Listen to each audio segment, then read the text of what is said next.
5 you have a high risk factor, ask your doctor if treatment is right for you. Visit treatcovid19.com. Sponsored by Pfizer.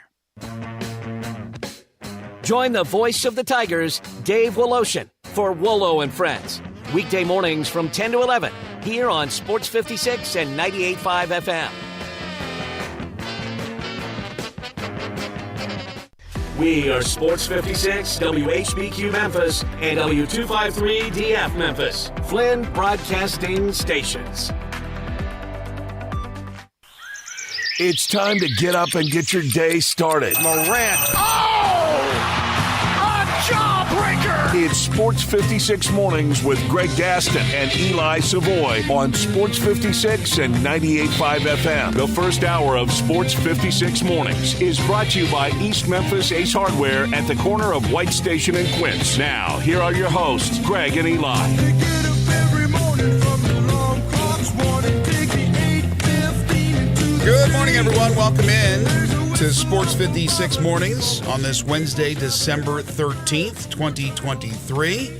We'll see if we get a big breaking sports story this morning like we did yesterday, which kept everybody on the edge of their seats. The excitement from the University of Memphis and the Naquan Tomlin news. Maybe today will be a little bit calmer, but who knows? You never know what you're going to get over the course of a 3-hour sports talk program. We welcome you in. Greg Gaston, Eli Savoy, and Zach Boyd with you. Just 12 days until Christmas. Coming up on the program today, Andy Borman joins us at 8:05, University of Memphis Tigers assistant basketball coach. The countdown is on to the Tigers and Clemson on Saturday. They are calling for a whiteout from Tigers fans, and the ticket sales are going brisk. Chance could be a sellout when it's all said and done. Jerry Palm at 8:25 from CBS Sports. We'll talk college hoops, college football with Jerry. At 9:05, we turn our attention to the Grizzlies. DeMichael Cole will join us from the Commercial Appeal. And then at about 9:30, it's our 5 favorite things, your 5 favorite mobster movies of all time. Get your list together. Send them in via the Sports 56 listener line by texting it at 901-360-8255. You can also send us your lists via Twitter, Facebook, YouTube, or send it to the website sportsmemphis.com. Your Wednesday morning, if you're heading out in the next few minutes, 37 degrees, clear skies, mostly cloudy day today, however, but a high of near 61 tonight.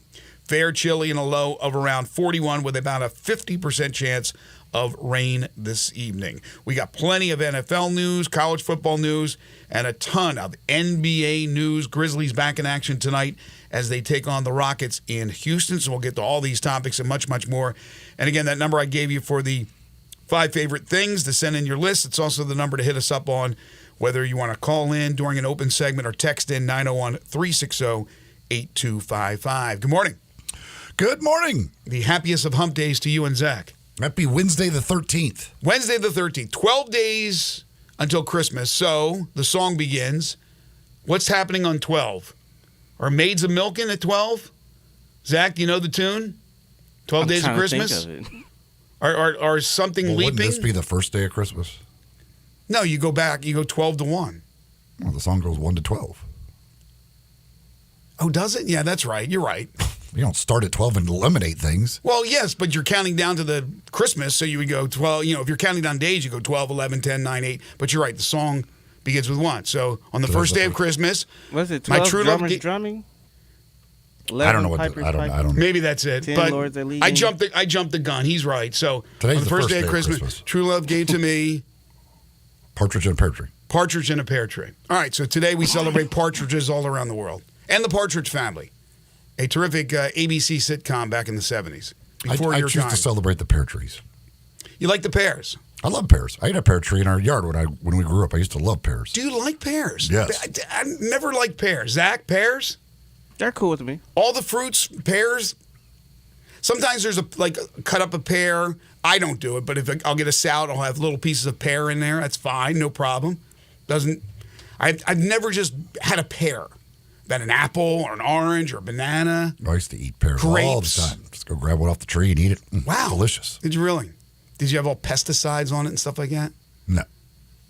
It was natural on the Savoy farm, the pear tree. Mm-hmm. Very nice. There was not a single partridge. Did you have apple trees? Yes, we did. Did you pull the apples out and just eat them too? Yes. Man.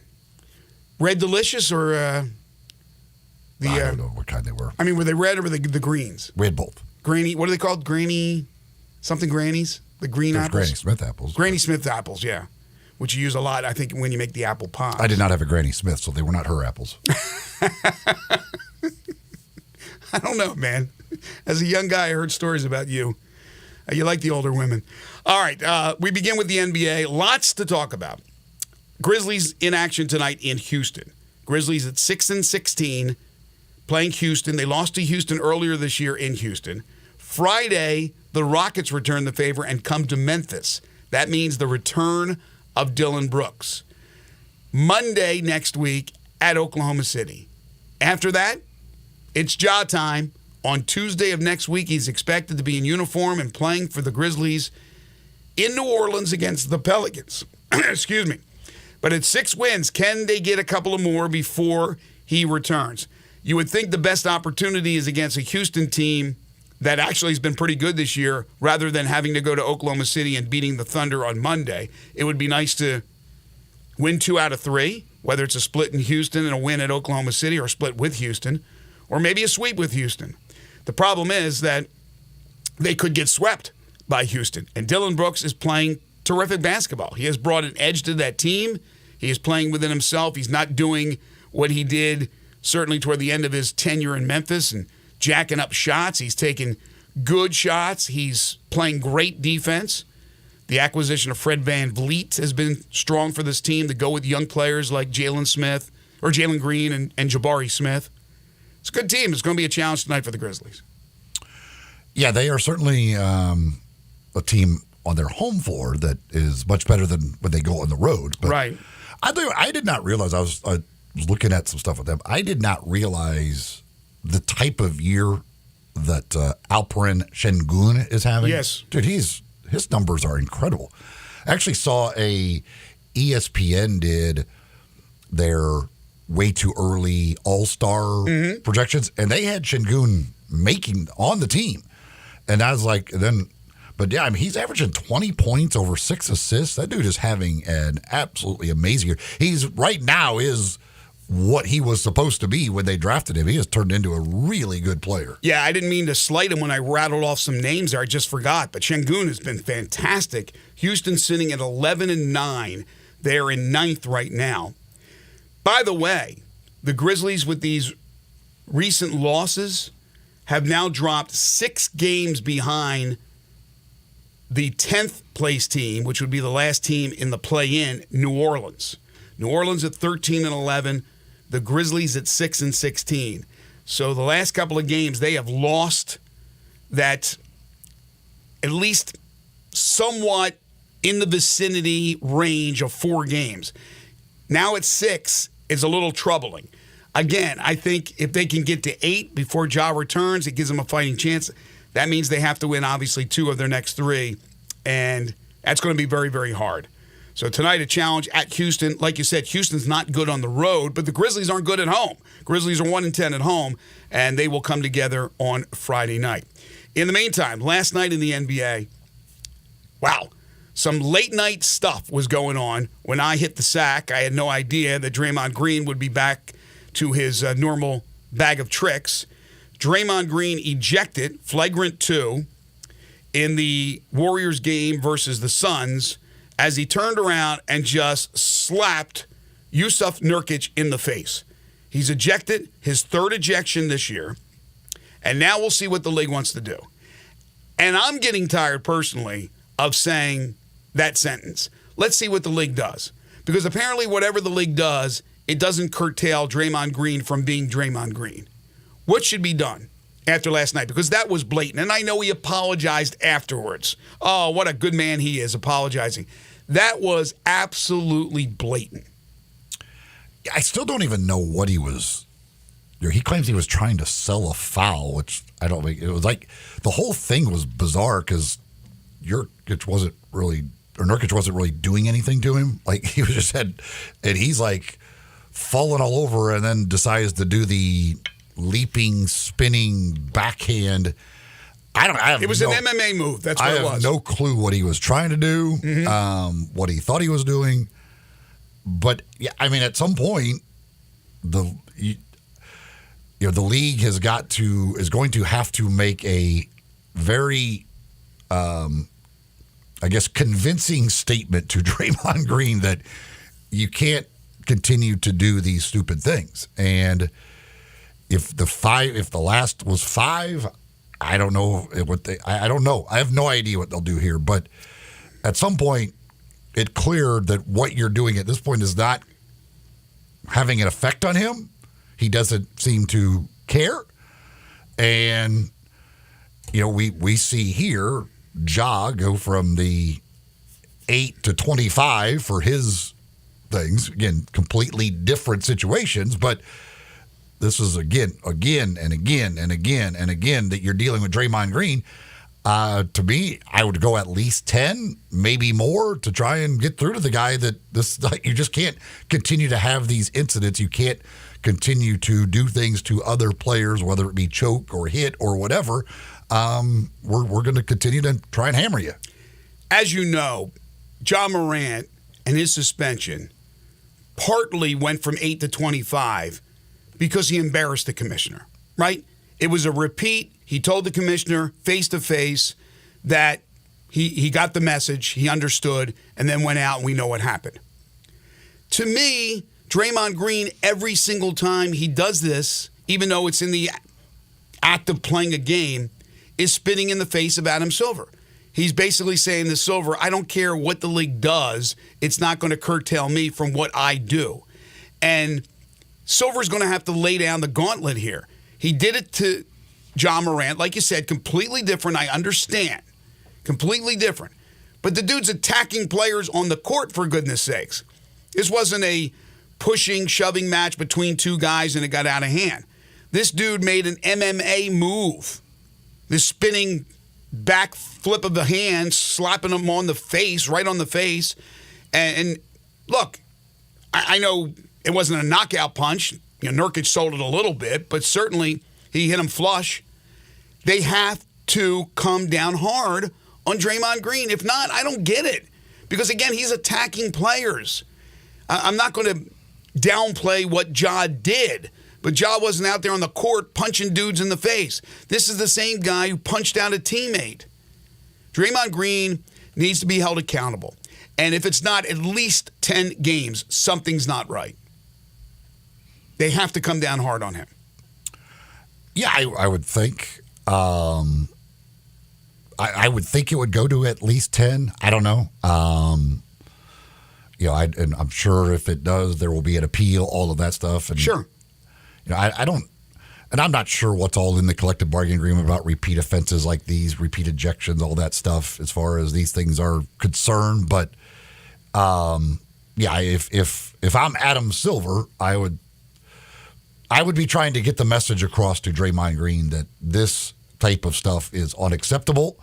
And, it almost becomes a multiplier thing. 5 to 10. If you do it again, we'll go to 20. Like, whatever we got to do before you'll finally quit doing these stupid things, we'll continue to do it. Yeah, again, Morant, he certainly did something in the eyes of Silver and in the face of Silver when he said what he said and then turned around and did something different. So he embarrassed the brand. He embarrassed the association. He embarrassed Adam Silver. Well, Draymond Green is embarrassing Adam Silver all the time when he does this because he's saying, whatever you hand down, it's water off my back. So they need to come down hard. And if they don't, I don't understand. I don't know. Are they fearful of the Warriors? Are they too powerful? I don't get it. Had no hesitation in giving Ja the 25-game suspension, and I had no problem with that. Some people did. But you can't allow this to continue to happen. And it doesn't mean that he's going to stop, even if he gives him a 25-game suspension, which I don't think will happen. It probably won't stop this guy. But this guy's in – look, is he a good basketball player? He has been a very good basketball player. There's no denying that. He's been a great teammate for those guys with the exception of Jordan Poole. But he's an embarrassment. That's exactly what he is. The Warrior starters in that game last night, with him getting ejected, but that's not – other than Steph Curry, the other 4 starters scored a combined 12 points. Yeah, they have hit the pinnacle, and it was quite the pinnacle for that Warriors organization and the run they've made with their multiple championships. But they are certainly on the downhill slide. I'm not saying that they still can't make a run and be in the finals this year. I don't think they will, but I think that they're sliding now. Klay Thompson obviously is past his prime. Green is not the same guy. The backups, they're getting some support, but not as much as probably they would like. Obviously, Steph can still do his thing, but he's not a spring chicken anymore. But it's a great run. It's a great run.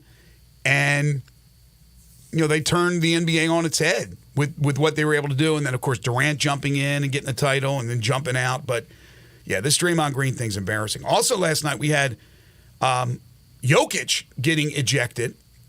And I think he's been ejected now twice this year. And I saw some numbers like his past whatever games, he had only been ejected twice. It's amazing. He had not been ejected forever, and then he's been ejected 2 times. Went down the court, was cussing out the officials, and he did not get any type of warning. He got 1 technical foul, not 2, and they ejected him because of the severe language that he used. Ironically, in this game, the Nuggets are playing the Chicago Bulls in Chicago, and there is a large contingent of Serbian fans that came to the game to support Jokic. And there he is, ejected in the first half of the game. Yeah, I did not. He said afterwards that I assume he's like this. He was serious about this. That like Chicago is the second largest Serbian population city in the world, other than Belgrade or whatever, Serbia. Like that, it's Chicago. Okay, and they I could buy that. They ran a ticket special for this, and I just giving him it wasn't like, see, this is the thing too, like Draymond Green. We see Draymond Green like getting in the face of referees and just like going crazy. Jokic was not even like the language they said he used was call the blanking foul, you right MFer. Mm-hmm. Okay. Not something you should say to an official. No. Worthy of a technical. But it wasn't like he stormed at the official and was in his face screaming this. Like he said it like while running down the court. And so, yes, a technical very much warranted. An ejection off of that's ridiculous. Like that you don't eject, certainly you don't eject a guy like that. Mm-hmm. Like you don't eject Nikola Jokic for that comment. When again, we see Draymond Green get in the face of guys and like scream at them and make a huge scene. Now he may not use the same language, but still, like he's upholding the game. Like you have to stop the game while he does his tantrum yelling at an official. Jokic said it while running up the court. Give him a technical, move along. I can't believe that they would eject a guy in that situation, especially Nikola Jokic in that situation. We always hear about the guys that are consistently in trouble, or get in trouble with technical fouls, cussing, things of that nature, like Draymond Green, that officials are going to be quick to blow the whistle against them because of their track record. But I think the opposite. I think when it's out of character, that they're quicker to call the technical, to eject the player, because it's uncharacteristic. And Jokic, although I said this is the second time I believe that he has been ejected this year, normally mild-mannered. It's almost like the officials are stunned by what he's saying in his reaction, and they kind of lose their mind of how it's supposed to be done. Normally, it's a technical foul that is called, and then that's it. But if it continues on and on and on, the second technical foul is called, and then the ejection. There was never a second technical foul called. They called the technical, and they ejected him. Again, on a night where there were all these Serbian fans that were there to watch him play. And the thing is, with as he said, that sometimes that he said I crossed the line, but sometimes that word isn't crossing the line. Like that's the thing. Different officials are going to handle that differently. Listen, anytime you call an official an MFer, you stand the chance of possibly getting ejected. Again, if you're on their naughty list, if he had done it where he storms at the official like in his face and using that type of language, then I can see you just go immediately to the ejection. But the fact that he just kind of did it while running up the court after a play and didn't go crazy and make this huge scene of going after the official, that's where I would say just give him the technical and let's not eject him for that. All right, we got a lot more NBA news, including what happened yesterday with the civil lawsuit against Ja Morant. We also have some football news, including more portal news involving the University of Memphis. Tons of NFL news to get to as well. And what's going on in Florida? What are they trying to do as far as the committee is concerned and their choice to leave out Florida State? We'll give you those details as well. We'll open up the Sports 56 listener lines to you. You can call in or text in at 901-360-8255. A little bit more on yesterday's big breaking news. Naquan Tomlin coming to the University of Memphis, according to numerous reports confirmed by a lot of people, although not officially announced by the University of Memphis. Corky's Ribs and Barbecue is always a great option for lunch or for dinner. You can dine in at any of their 4 establishments. You can drive through, no contact delivery, carry out, have any of the services delivered to your home or office. They also have specialized in catering for as long as they've been around, which is 4 decades.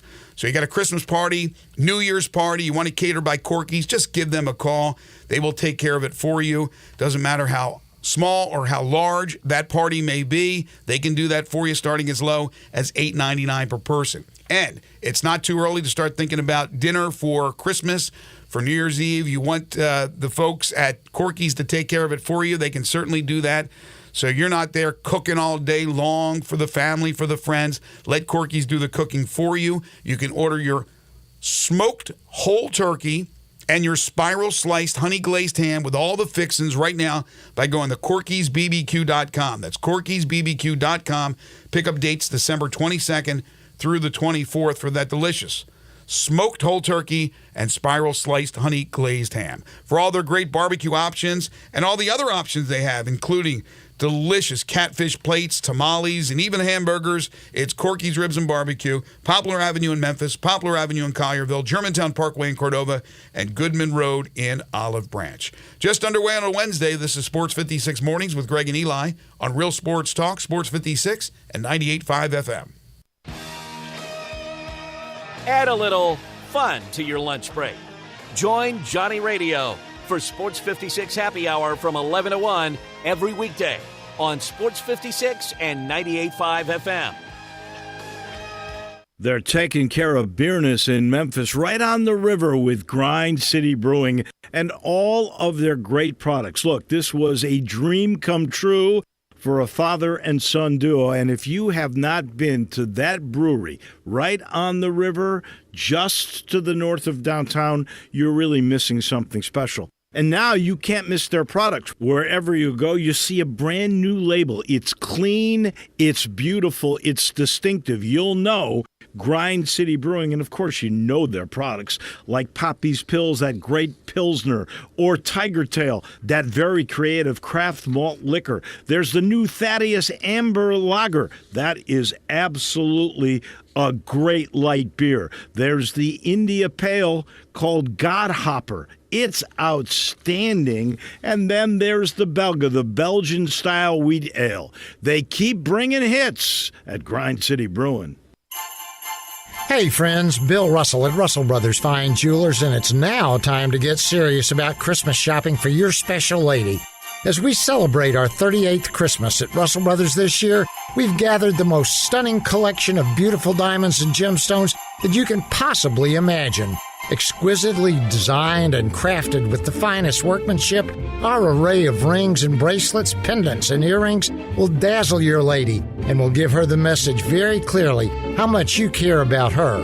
You care enough to give her the best. If you've never been to Russell Brothers, we invite you to join our many customers and see what a difference personal attention can make.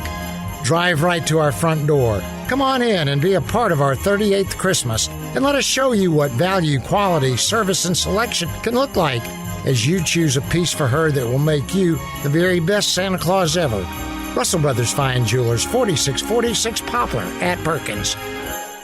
You ready to end the year with some money in your pocket? We got it covered at Gossett Mitsubishi's Mitsubishi Motors year-end sales event. Get to the Pike for the award-winning 2023 Mitsubishi Outlander PHEV. 420 total range MPGE, $299 a month. Get ready for your road trip in the 2024 Mitsubishi Outlander Sport. Buy for $27,000 or just $399 a month. And cool has never been cooler than in a 2024 Mitsubishi Eclipse Cross. We got it at $30,700 or $499 a month. And no worries with Mitsubishi's 10-year, 100,000-mile powertrain limited warranty. So get to Gossett Mitsubishi today at 1870 Covington Pike. Gift wrapping available. You want it, we got it. Shop online anytime at MemphisMitsubishi.com. If you want it, we got it at Gossett Motor Cars. PHEV PZ06233 MSRP 44,355 Sport RU 001136 MSRP 28,000 Eclipse RZO 12051 MSRP 31,700 includes all rebates and incentives PF 695 excludes tax title and license with approved credit. See dealer for complete details. Offer valid through end of the month. Dealer stock only.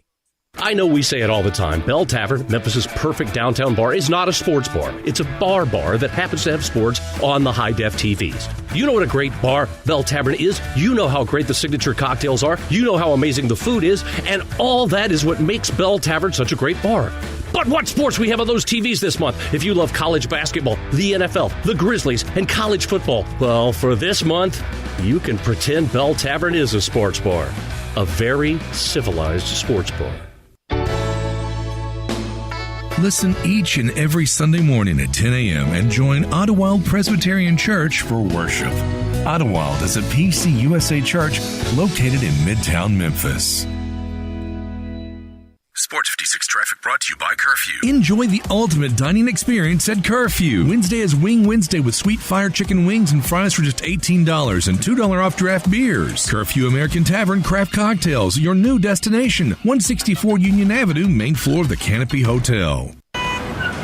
Sports 56 traffic. Good morning. A couple of accidents out here in the last hour or so. It's already picked up with some volume over here on 240 up by Walnut Grove, here at Poplar as well, up through South Haven's on the increase 55 going northbound as that volume of traffic builds up through DeSoto County right now on 55 going northbound all the way up into South Memphis. A 24/7 reliable crane and rigging services here in Memphis. Give them a call at Tomahawk Crane and Rigging at 423 area code 602-5438. I'm Commander Chuck with your on-time traffic. Now, back to Sports 56 Mornings on Sports 56 and 98.5 FM. This hour is brought to you by East Memphis Ace Hardware at the corner of White Station and Quince. Here once again, Greg Gaston and Eli Savoy. So the hearing continued in the Morant civil lawsuit, although, again, this is to determine whether or not Ja can use self-defense, and then they throw it out. It won't go to trial if they do throw it out. So they're determining that. So yesterday, after Ja had been on the stand the day before, Ja is now presumably with the team in Houston. Father T. Morant, and his sister took the stand yesterday.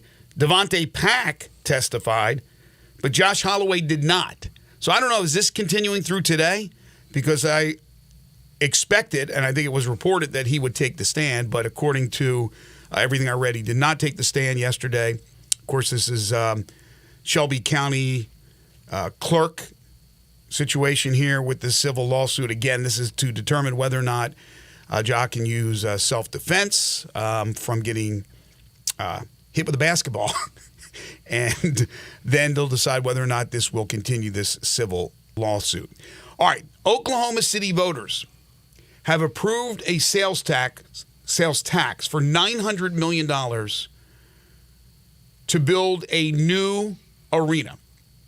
The vote got the approval of 71% of those residents who voted, according to the Oklahoma State Election Board. The arena is expected to cost at least $900 million. It's a new downtown arena for the Thunder.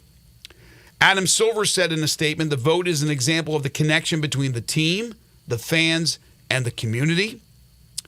Under the deal, the Thunder agreed to stay in Oklahoma City through at least 2050. The Thunder's ownership group check this out, will contribute $50 million towards the construction of the new arena. The deal also calls for $70 million in funding from a sales tax approved by voters in 2019 for upgrades to the existing arena.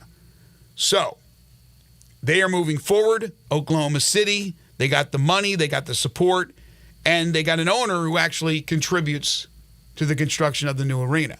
You also had yesterday the news from the Leonis family, the owners of the Wizards and I believe the Capitals, that they are looking to build a new arena in Northern Virginia, leave the Verizon Center, which is in downtown Washington, D.C., and that's been around since, the late 90s.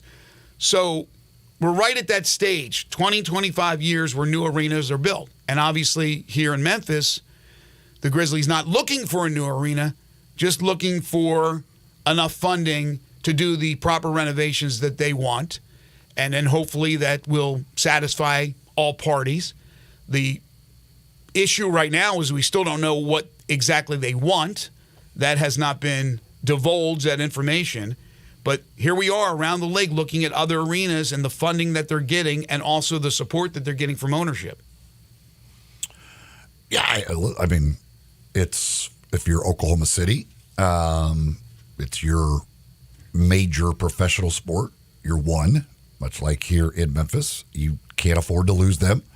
They understand that. And I don't know what I've been in their arena. I don't really remember their arena, though. I don't remember what it's like and all that. So whether it would be, but they obviously feel that building the new one is the way to go. It's an expensive endeavor, and that's great that the community here, they haven't done any sort of vote about anything like that. Or hopefully they'll be able to figure out the way to come up with this money, either through getting more from the state or whatever, to be able to get the Grizzlies what they need in order to make the renovations, and then the Grizzlies will agree to be here for a much longer period of time as well and get that deal all done. Hopefully that will be the case because you can't afford to lose the Grizzlies. You can't afford to lose the Grizzlies. I'm looking at the numbers here, and again, it says the cost is at least $900 million. In this day and age, to build what you would imagine would be a state-of-the-art arena, they're not going to cut areas out here just to keep the cost down low. I would imagine that they're going to go all in and make this as nice as they can. I don't see how they can do it. No. Oklahoma City. I don't see how they do that for $900 million. Maybe back in the day, $900 million. It just seems like $900 million doesn't go as far as it used to. That would be pretty amazing if they kept that thing under $1 billion. But again, the $50 million, although does not seem like a ton from owners, these rich owners that own all these franchises, but at least it's something. And I know here in Memphis, people that listen to the show or are in tune with the Grizzlies and what's going on, they certainly do not like the fact that Robert Pera, at least not till now, has not stepped up and said, listen, I'll give you $50 million. I'll give you $100 million to go into the cost of refurbishing and renovating FedEx Forum. So I know that irks a lot of people because it seems like even with the Titans now, that was a lot more money to build their $2 billion indoor stadium that will be built. But it was a lot of money given by the owners. Again, the owners are rich. I understand that. It's just the gesture, really. Again, it's a drop in the bucket for a guy like Robert Pera, and I think would make people happy. He's an absentee owner, but there's always that concern because he is an absentee owner. I think that says an awful lot if you just come out and go, yeah, let me give $100 million to the project. But, of course, we don't know anything yet with the Grizzlies. We will find out supposedly on the 19th about what's happening with the Simmons Bank Liberty Stadium renovations and what the commission's going to do and all that jazz. The 19th is going to be one hell of a day. So 6 days from now is going to be one hell of a day with the return of John Morant to the Grizzlies for their game in New Orleans. The Tigers will be playing nationally ranked Virginia, and maybe the Tigers, with a win on Saturday, would be nationally ranked as well by the time the Monday polls come out. And then, of course, the commission's vote on Tuesday. there are people that say, well, they got to figure out the Grizzly stuff before they figure out the Simmons Bank Liberty Stadium stuff. No, I think they need to get this thing done. Because, again, when you have the Smith family step up the way they did, they're not going to sit here and take a lot of crap. They're going to turn around. They're going to pull that thing. So that needs to be done. Hopefully it will be done. I read Sam Hardiman's story, friend of the show from the Daily Memphian, about things that were said about, the Big 12 is taking notice that there's going to be, and knock on wood, these renovations to Simmons Bank Liberty Stadium and things of that nature. And, of course, you have Jason Wexler and the Grizzlies that basically are on board with everything that has been proposed by the Smith family. They're just waiting for commission approval, and hopefully that will come on the 19th. Yeah, the Grizzlies have already said that $120 million. Again, the Grizzlies are doing what they can to get their costs down to a point that they can afford. Now, there's still going to be the need for some more money from somewhere, wherever that might come from. Robert Pera is going to be spending some money, a large chunk of money in the near future.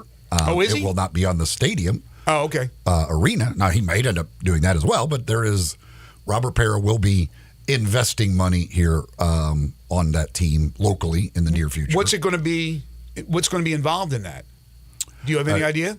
He will be building something in the near future. See, you got some good information, and I know you're not privy to release it here to the general public.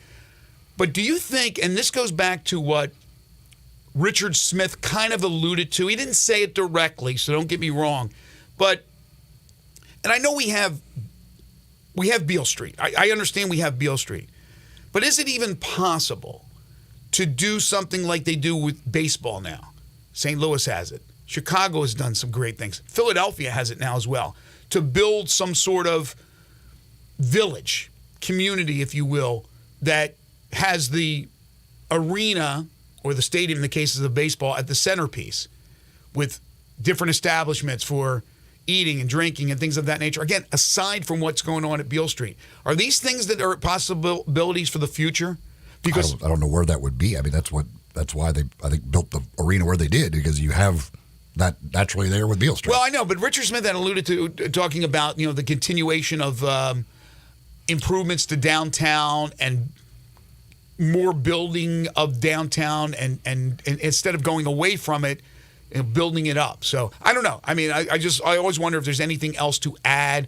They've done a good job getting rid of a lot of the blight, and they've made some real nice improvements, and I think they continue to do so. It's night and day downtown from what it was 10 years ago.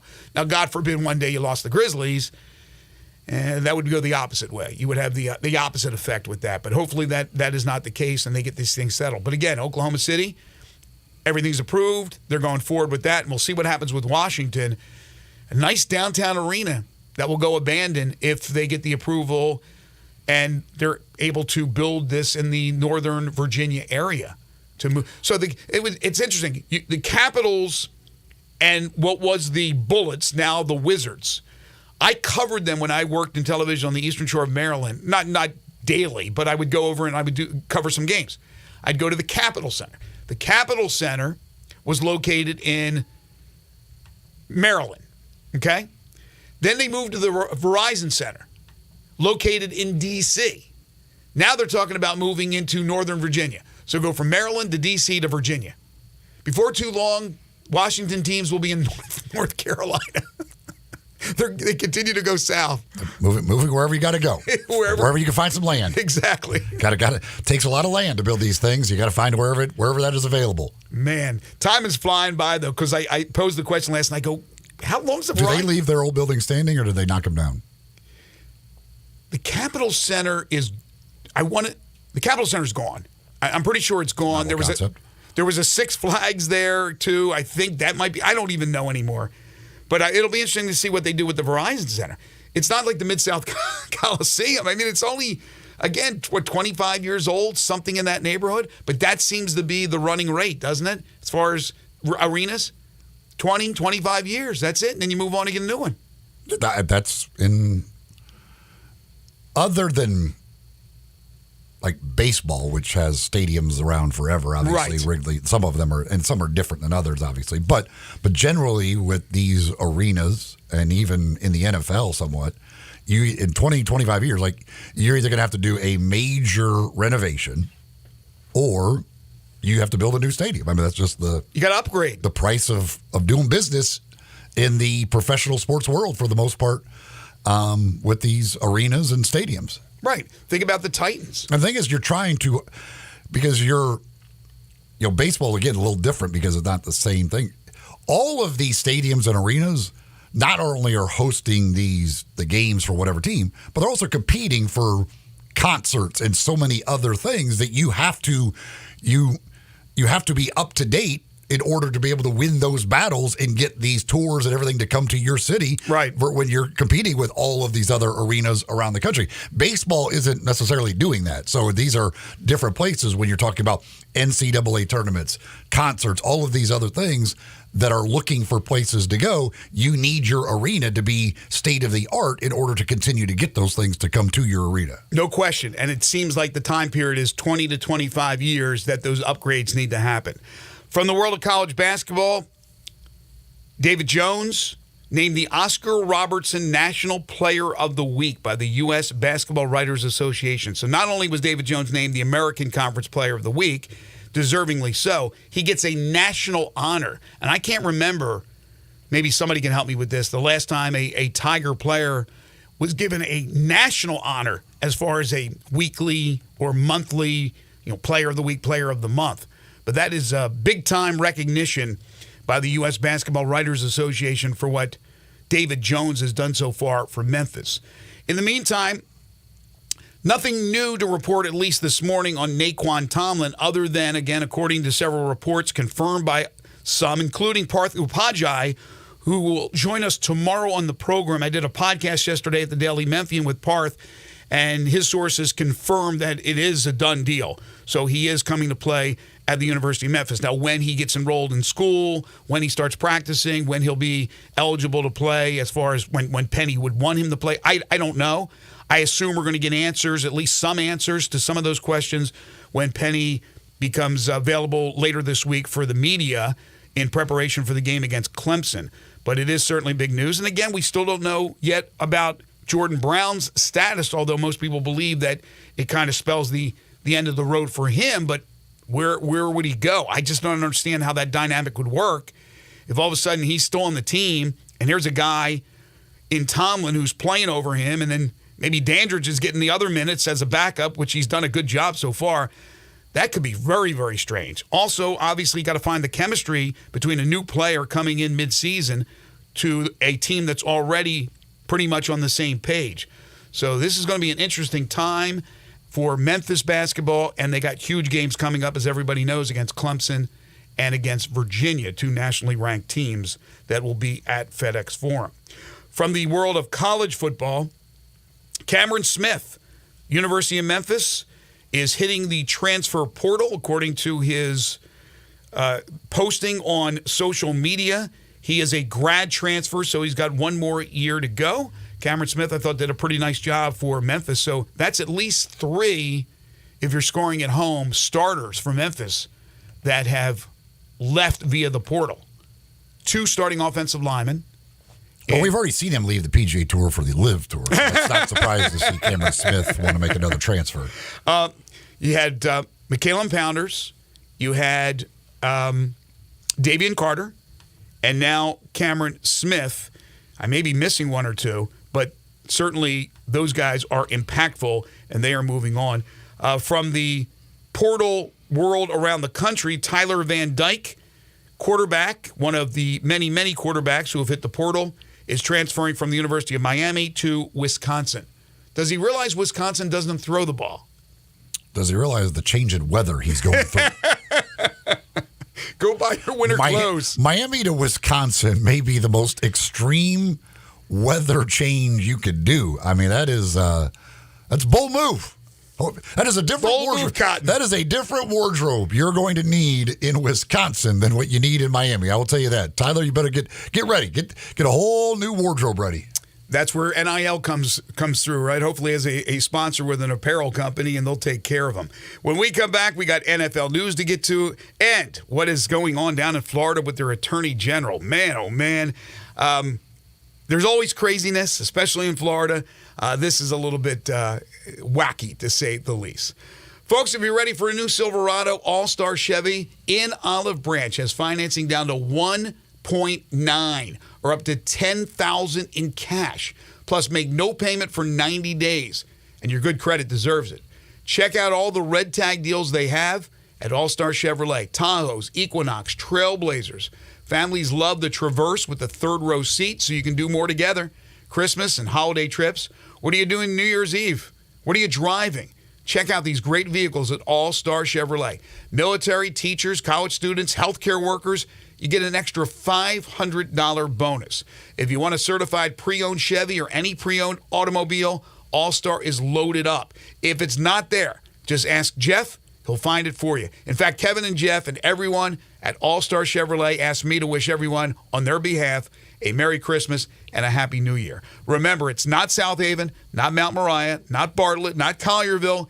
It's got to be Olive Branch. Find new roads to All-Star Chevy today or go to allstarautogroup.com. Tell them you heard it here, right here on Sports 56 Mornings. Tyler Van Dyke is actually from Connecticut, so maybe Miami was just too hot for him.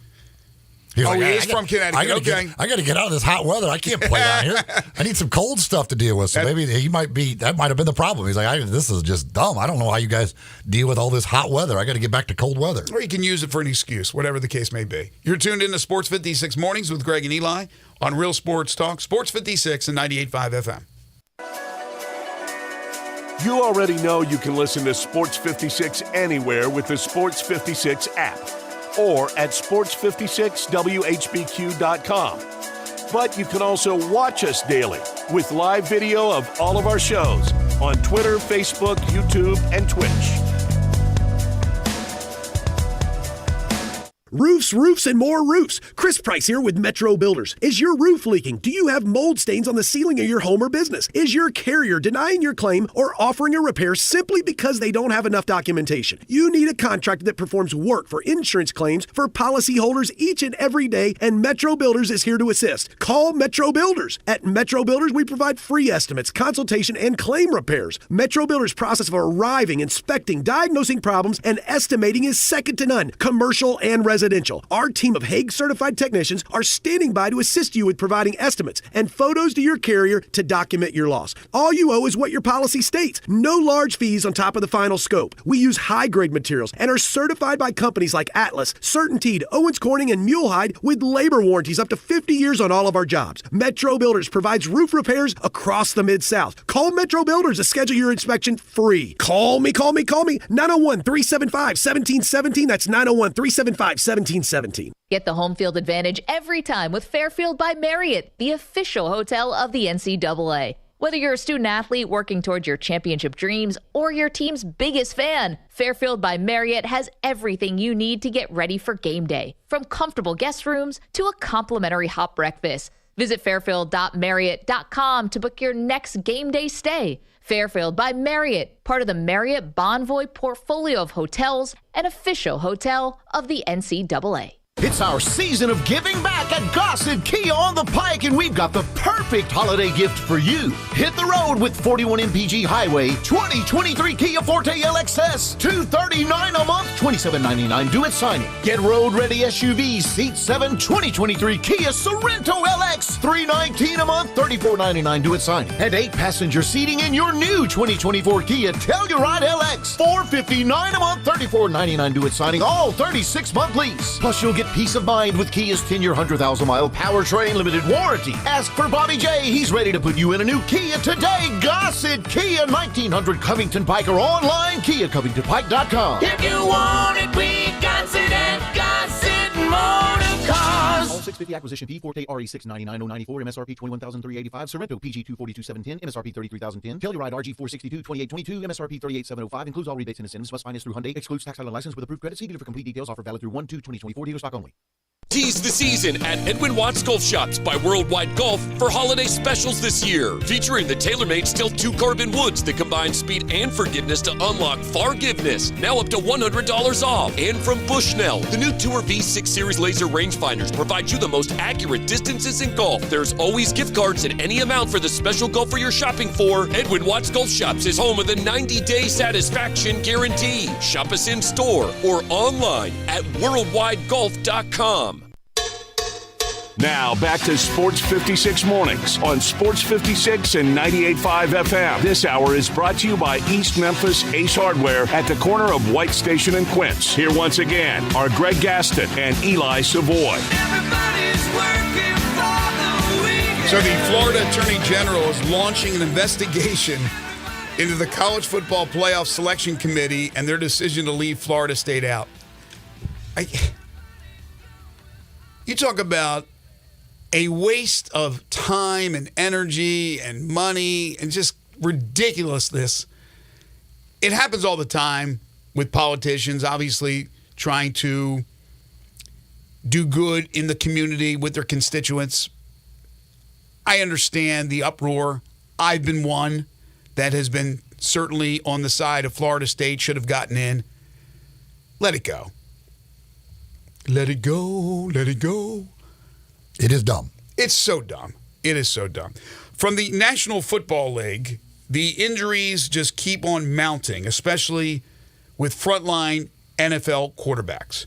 Justin Herbert, who got hurt last weekend, is now done officially for the rest of the season. He'll have surgery. So quarterbacks of significance who have suffered major injuries this season: Aaron Rodgers, Joe Burrow, Kirk Cousins, Anthony Richardson, Deshaun Watson, Daniel Jones, Pickett. Who am I missing? I mean, come on. That's crazy. I know there's injuries every year, and I know a lot of quarterbacks are lost to injury. And this doesn't even mention guys that are out for a couple of weeks and then come back and things of that nature. These are frontline quarterbacks that have all been knocked out for the year or for significant time. We might we might end up getting to 60 different starting quarterbacks in the NFL this year. The way it's going. It's just an insane number. Do you have any idea if they mentioned in a story the record for quarterbacks? I think it is. I think they might have already broken the record. They've already broken the record? I think so. I don't know that for sure, but I know they were getting close to the record. And I think they may have broken it. Now, Trevor Lawrence did make the start last week, so that did that. But now with the Chargers, there will be at least one more added, and we'll see. And then the Vikings are going with Mullins. He hasn't started a game yet. I don't think so. No, that'll be another. So you have him and the Chargers starter. So that's going to be two more new ones this week. Who's that? Stick? I don't even know who it's Stick. And you know who the backup is now? The backup is Duggan from TCU. Oh, Max. Little Max Duggan. Maybe he'll get a start as well. It's crazy. They're pulling him off the heap rack. The what? I don't know. What's it called? The heap. The heap rack? What the hell is that? Isn't that a saying? No? The heap rack? Yeah, I don't know. What is a rack of heaps? I don't know. I'm wrong with what are heaps? What is a heap? Todd Heap? Is Todd Heap starting at quarterback this week for somebody? Why did I think it was a heap rack? The heap rack? What the hell does that mean? I don't know. I don't even know what you're trying to say. I'm making it up. The scrap heap? Scrap heap is what I'm trying to say. Okay. I'm just thinking of rack. The heap rack. That's funny. Yeah, scrap heap. Can I interest you in some heaps? We got a whole rack of them. What is heap? But anyway, yeah, the scrap heap. They are in search of quarterbacks. It's amazing. If you have any talent, how do you not make it in the league? No, you don't really need talent. At this point, you don't need talent. You just be a warm body that has thrown a football at some point in your life. Heap is a large, great number, or large quantity. That's a heap. Yes, I know. Well, you said what is heap. I'm telling you what a heap is. But it's not a thing. I know I was wrong. You can't have a rack of them. Well, I know because there's already a lot. There's already a lot of. It's a lot of something. It is not something. No. I understand it was wrong, but then you said, "What is a heap?" And I that's why I looked it up because you said that. I know what a heap is. Well, apparently for a second you didn't because you said. No, I know. It's not a thing. But it was a joke. There is not. You can't go buy a heap. I know. It's a number. I was wrong. But yeah, as far as quarterbacks are concerned, you're right. Anybody who has a little bit of ability, and then you find guys like Joe Flacco, who hadn't played in a long time but had had success, obviously. He, at his age, comes in and is killing it right now for Cleveland. Guys who have had success, even in their late 30s, if they have stayed in relatively good shape, can help teams out. More than some young guys who have never played. But then again, here's Tommy DeVito. Where did he come from? Syracuse. I know where he came from. But that guy's first game, we were joking about it. How about, I'm trying to think who else. Who played the Monday night games? We had Kansas City play Jacksonville. No, Kansas City played who? It was Tennessee and Miami and Green Bay and Tennessee. New York. Will Levis. Again, they take him.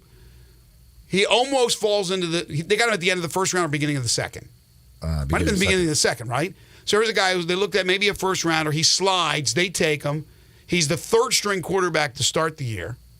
And now he looks like he's actually a very efficient NFL quarterback. Although if he plays as reckless with his body as he has done so far, he won't last long in the NFL. But it seems like maybe they found a quarterback. Third string guy, right? Well, yeah, but he's a second-round draft pick. Like the idea that's not Tommy DeVito. I mean, he was a second-round draft pick that he was a second-round draft pick. Probably the quarterback of the future. I don't know about that. They took a shot with him. A lot of teams passed up on him. They passed up on Will Levis. They passed on the guy because maybe they didn't think he had it. They certainly thought Bryce Drew did, and right now Bryce Drew is struggling, but he's struggling, in my opinion. Bryce Young. Sorry, God bless it. It's too early. He's struggling because I think of a lot of reasons. Offensive line is horrible. Doesn't have enough weapons. Give him a little bit of time. But Stroud is playing incredibly well. Richardson, who we questioned, if Stroud coming out of Florida before he got hurt. That's another new starting quarterback too. If Stroud doesn't get out of concussion protocol, that'll be a third new starting quarterback. And that'll be who's their backup? Davis? It's either gonna be Davis or what's his name? The dude that's been around forever. Case Keenum. Case Keenum's still in the league? Jeez. So anyway, yeah, so the quarterback's just, it's incredible. We still got 4 weeks left of the regular season. And the way they're dropping like flies, who knows who else could be the quarterback. That's why if you have that opportunity, you seize that opportunity. But in this day of an age of NIL, if they're going to pay handsomely to stay another year in college, even though you could be an NFL quarterback, it all depends whether you're going to be a top pick or you're going to be a second round or third round guy or later. Then you stay in college. This side of the program brought to you by East Memphis Ace Hardware, located at the corner of White Station and Quince. If they do make heaps, they'll have one right over there. They'll have one at the East Memphis Ace Hardware. They'll find you a heap. If you need a heap, they've got a heap for you. I got a heap for you. The folks at the East Memphis Ace Hardware have whatever it is you need to get those do-it-yourself projects done around the house. They've got great gift ideas as well. Sure, you could find something for pretty much anybody on your list over there at East Memphis Ace Hardware. Maybe you've got a painting project coming up. Well, they've got all that massive selection of Benjamin Moore paints, the key fobs, all of the other things. Of course, the big green egg, all the egg accessories. That would make a great gift idea for somebody. The big green egg or any of the egg accessories. Maybe if somebody already has one of those big green eggs, you could certainly help them out with all the different egg accessories that they've got. And if they don't have what you're looking for, well, they'll certainly get it for you. And of course, if you can't find it, they've got a great staff to help you find whatever it is you need. East Memphis Ace Hardware, corner of White Station and Quince. All right, when we come back, we open up hour number 2, talking Memphis Tigers basketball with assistant coach Andy Borman. Wake up the kids. This is Sports 56 Mornings with Greg and Eli on Real Sports Talk, Sports 56 and 98.5 FM.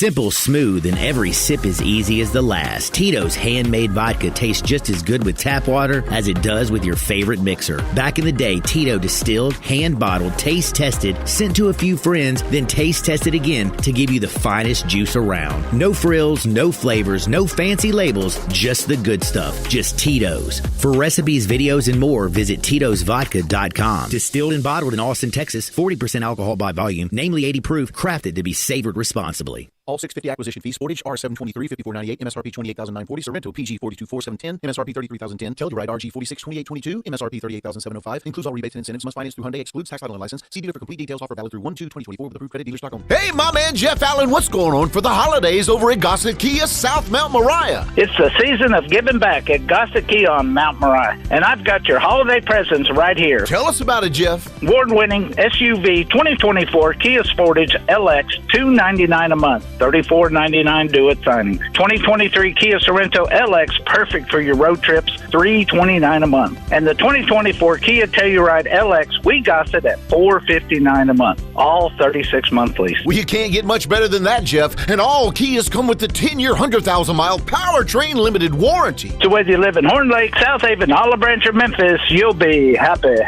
at Gossett Kia on Mount Moriah. And from all of us at Gossett Kia South on Mount Moriah, happy holidays. Hey, what's up, everybody? This is your buddy Johnny Radio. I'm here with Mark, the owner of Dyer's, out in Collierville's historic town square, where they've been cooking up them burgers since 1912, the old-fashioned way. Mark, what's going on in life? I see you got your 4 kids with you. What do they love about Dyer's? Man, they love everything about Dyer's. They love all the great food that we serve, and they really like eating our good food and watching some of their favorite sports. Braden, what do you like at Dyer's? I like a bacon burger with fries, a milkshake, and with a Tigers game in the background. Carter, who's your favorite football team? The Carolina Panthers, and just with some macaroni with that sounds amazing. My man Beckham, what's your favorite food over at Dyer's? We like the double cheeseburgers. Kinley, what is your favorite dish over at Dyer's? Daddy's cheeseburgers and the Dallas Cowboys game in the background. Just remember, everybody, bring your family, bring your friends, bring your team out and eat at our place. So head on over to Dyer's in Collierville's historic town square. At Grainger, we're for the ones who specialize in saving the day and for the ones who've mastered the art of keeping business moving. We offer industrial-grade supplies for every industry with same-day pickup and next-day delivery on most orders, all backed by real people ready to help. So you can get the right answers and products right when you need them. Call, clickgrainger.com, or just stop by. Grainger, for the ones who get it done. Do you have equipment taking up space in your shed or on your lot? What do you do if those pieces are really big? Ever wondered their value? Purple Wave Auction is an online auction company that sells used equipment. Thousands of items are up for bid right now at purplewave.com. Our transparent auction process makes it easy to sell that Kenworth semi you have sitting behind the barn. Or how about an upgrade to your New Holland Workmaster? Take a moment and check out purplewave.com. Purple Wave Auction, straight, simple, sold. Sports 56 traffic brought to you by Curfew. Enjoy the ultimate dining experience at Curfew. Wednesday is Wing Wednesday with sweet fire chicken wings and fries for just $18 and $2 off draft beers. Curfew American Tavern Craft Cocktails, your new destination. 164 Union Avenue, main floor of the Canopy Hotel. Sports 56 traffic. Good morning. Wrapping up a couple of earlier wrecks out here. Airways Boulevard at Park Avenue. One had some injuries earlier at Covington Pike, north of Pleasant View. It's just really slow at times on 40 westbound. As you come past Sycamore View Road, all that traffic still coming in from Fayette County on 40 west there at 269. Hey, Weimer's Jewelry, located at 7525 Highway 64, is your full-service family-owned jewelry store here in Memphis. I'm Commander Chuck with your on-time traffic.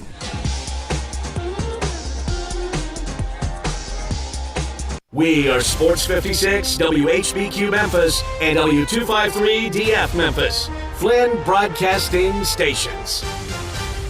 Now back to Sports 56 Mornings on Sports 56 and 98.5 FM. This hour is brought to you by James Gaddis Jewelers. Diamonds are forever. Woo! Here once again, Greg Gaston and Eli Savoy. Welcome back, everyone. 8:03 the time. Hour number 2 here on Sports 56 Mornings, the Wednesday, December 13th, 2023 edition. Greg Gaston, Eli Savoy, Zach Boyd with you from the Family Leisure Studios. Family Leisure, their Christmas sale continues. Check them out at 2120 Whitten Road, just north of I-40. Currently 38 degrees. The sun is out, although the clouds are coming. High of 61 today. That's nice. Tonight, fair skies and chilly temperatures with a low of around 41. There is a 50% chance of rain tonight. The second hour of the program brought to you by James Gaddis Jewelers. They are your family's jeweler. Christmas is approaching, just 12 days to go. And if you're looking for something special for a special someone in your life, head on over to James Gaddis Jewelers. They are your bridal, engagement, and anniversary jeweler headquarters, but much more than that. You're looking for a beautiful watch. They have them for you, all types, including Rolexes, the pre-owned, the new, and watches of other types, other brands, gemstones of all types, bracelets, necklaces, earrings, pendants, custom-made jewelry, estate and vintage jewelry. If you need something appraised, bring it on over to James Gaddis Jewelers. And also, as I've talked about, if you have a family heirloom and you want to customize it, get a whole new look, a modern look, they can do that for you as well at James Gaddis Jewelers. They got full-service jeweler, or they are full-service jewelers with 2-bench jewelers ready to serve you. So if you need a simple cleaning, if you need a resetting, if you just need some information, head on over there. They will supply that for you. James Gaddis Jewelers, your family's jeweler at 4900 Poplar between Mendenhall and St. Nick, on the web at gaddisjewelers.com. Coming up in hour number 2, a little bit later on, Jerry Palm joins us. In just a moment, we talk to Andy Borman. Some college football news, according to a report out there. Arkansas running back Rocket Sanders, who hit the transfer portal, is expected to commit to South Carolina. So stay in the SEC. Rocket Sanders would be a huge pickup for Shane Beamer and South Carolina. But right now, it's Wednesday. That means it's time to talk some Tigers basketball with Coach Andy Borman. It's time to talk Memphis Tigers basketball. Joining Sports 56 Mornings is Tigers assistant coach Andy Borman. Now, here's Coach Borman with Greg and Eli. Andy Borman joins us once again. Tigers coming off a huge win at Texas A&M, and they get set for a huge game on Saturday against Clemson. You can follow Coach on Twitter at Andy_Borman. I just want to let everybody know, because nothing yet has been made official by the school. We cannot talk to Coach Borman about Naquan Tomlin or about that whole situation, but we can talk to him about everything else. Hey, Coach. Good morning. Good morning. How we doing? Doing fantastic. Great win at College Station. How did it happen? The guys played well, and we rebounded. Hey, you rebounded. How about that? How about that? That's a novel concept, right? It is. It is. And, obviously, Coach Hardaway put together, as he always does, an incredible game plan. And I think our guys stuck to it. It doesn't mean they were perfect, but I think they bought in and stuck to it, and we went to war, and I think, not to simplify things, but I think that was the type of game that was going to just be standing in the center of the ring throwing haymakers at each other. And, we were toe-to-toe with them. You talk about the game plan. What were the keys against Taylor and Coleman to do what you guys were able to do to both of them? Yeah, with Taylor, he's as good as any guard in the country. And once he gets going and once he finds his rhythm, he's really hard to stop. So we tried to disrupt him early and often, and one of the ways we did that, is just by running multiple defenders at him, and if we can get the ball out of his hands, then we make it a little harder for him to get it back. And I think, like I said, I think he never got in a rhythm, and that was enormous, because a kid like that's just a microwave. Mm-hmm. If you let him heat up, then he starts making shots that look like circus shots. And then with Coleman, look, he's just as tough as it gets, and I don't know him personally, but he seems like a great person and a high character kid. But the way he plays basketball, he plays it like a bully. and most bullies don't like to get bullied, mm-hmm. And so that was that was it. Keep him off the glass, and I think Malcolm and Nick and the whole team did a great job of just, keeping him away from the rim. Mm-hmm. We're more apt to look at a box score and determine who played well by just looking at the sheer numbers. You can't look at a box score necessarily with defensive tenacity. You could look at rebounds and steals and things of that nature. So with that said, and the way you guys played defense and really bottled up their two studs, was there an unsung hero for you guys in that particular game? I mean, I think we had a lot of unsung heroes, but the guy that I would point to, especially on the defensive end, is Jalen Young, and what he did in the second half, coming in, really pressuring the ball and forcing turnovers, really kind of sparked our run right in the middle of the second half. And I thought that was huge, because if you watch the end of the game when they started cutting into that lead, that's why it's so important to have it. But I thought there were multiple guys. I thought Nicholas Jourdain was incredible. I thought Jaquan Walton really brought it defensively yet again. Really starting to establish his identity as a guy that can just guard multiple positions and impact the game and rebound as well. So I think we could just keep going on down because there was obviously multiple guys. But for me personally, Jalen Young was just a real catalyst in the second half. Well, you also have some of the sung heroes. And David Jones in that first half, when he gets it going like that, I mean, it has to be tempting to just like every time down, like give him the basketball and just let him go to work. Oh, yeah, definitely. And when he's in a rhythm, I think everyone realizes it, and I think we did. And I think, as long as he started the game out really passing the ball. He started the game out when they started doubling and sending multiple guys at him. He's finding wide open people. And then because of that, then he got going. Because, they saw that he was willing to make the pass. And so if he's not willing to make the pass, now you're going to get guarded by 3 guys and 4 guys. But if you're willing to make that read, and he was and did. And then he got going offensively. And then obviously their game plan in the second half was to adjust towards him, and then Quinterly went off, right? Quinterly was fantastic down the stretch, taking the ball to the hole, being the leader that he's supposed to be. But I did have an issue, and I'm sure you guys did as well, trying to close out that team, watching that finish and watching A&M cut a 14-point deficit to 4. And it seemed like you had all types of issues getting that ball in bounds. You threw it into the corner a couple of times. And I'm just wondering why those issues and why Jalen Young, we just talked about him, a guy who can handle the ball like that with the speed he has, is not on the court.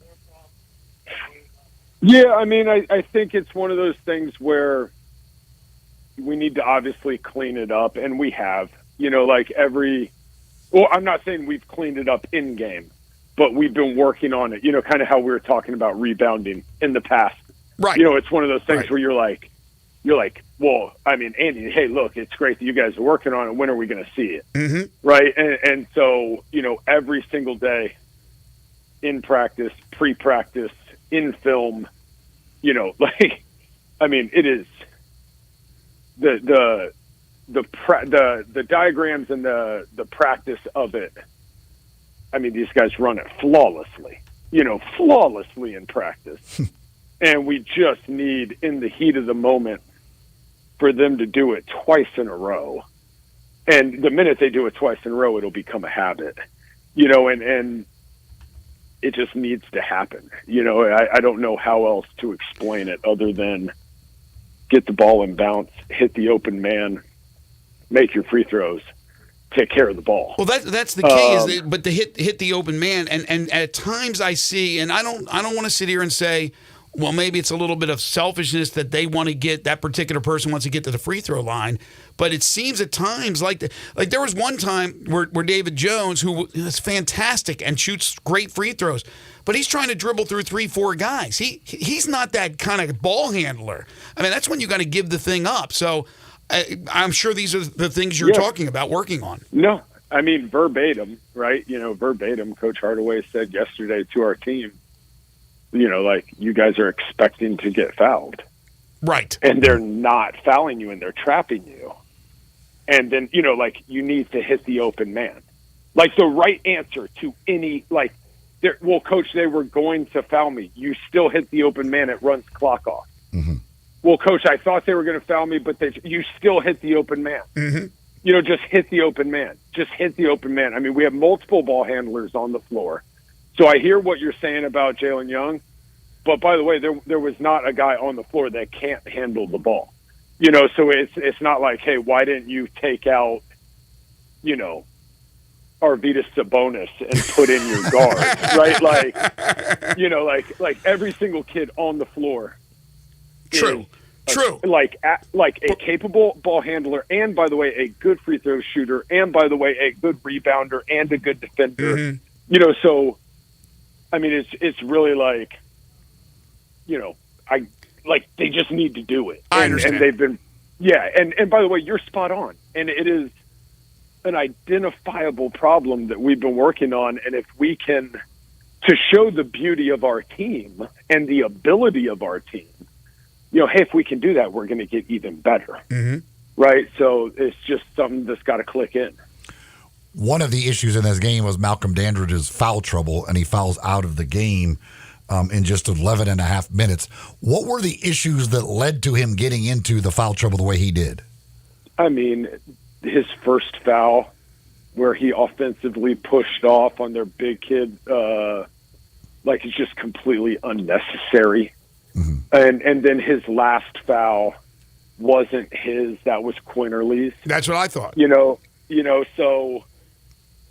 it's just, to be honest with you, he is right now, and Nick shares that, but Malcolm is our kind of anchor around the rim. Mm-hmm.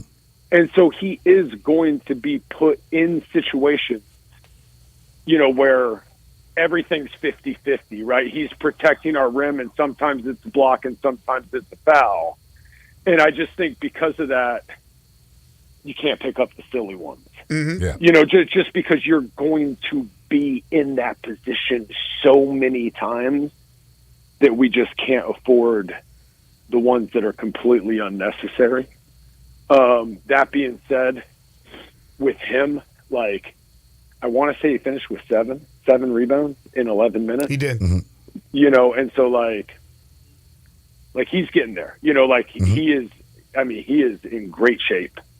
Best shape I've ever seen him in, mentally, physically, emotionally.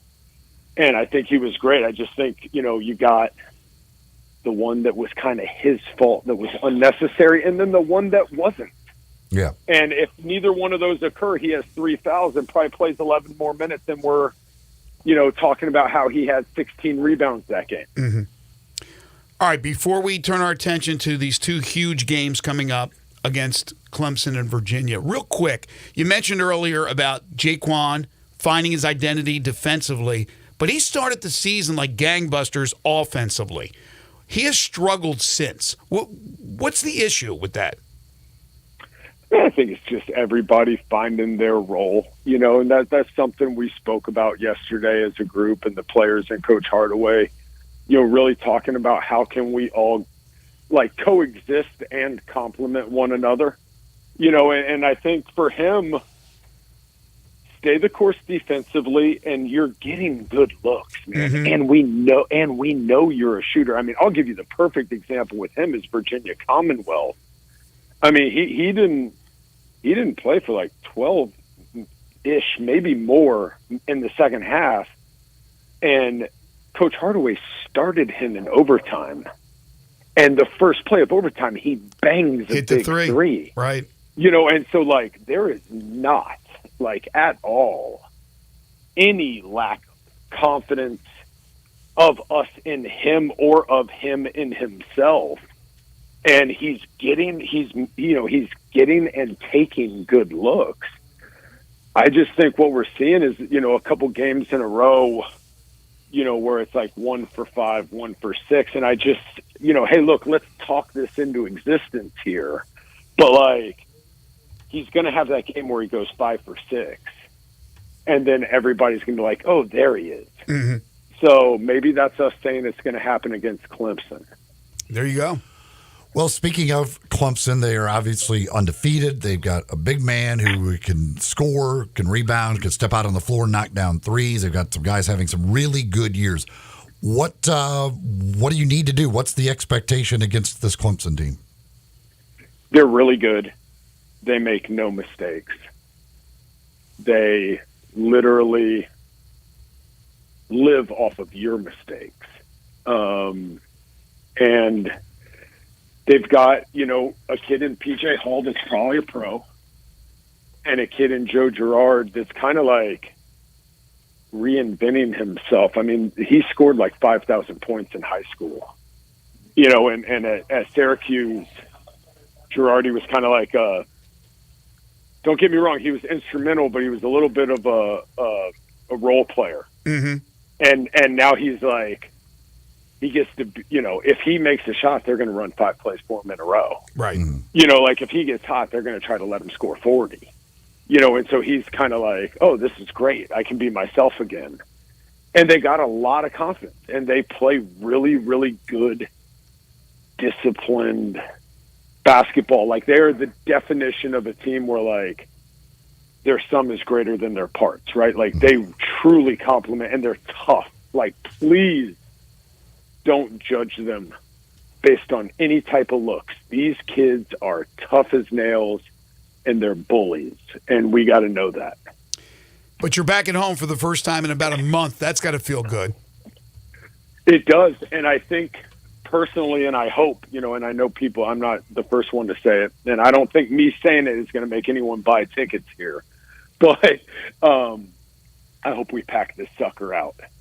Like we're rolling, we're playing well, we have a ton of pride in our city, and we're back home for the first time in a month, and it's a top 25 matchup. Mm-hmm. This place should be rocking. Because we're ready. And so, we just hope the whole city gets behind us, too.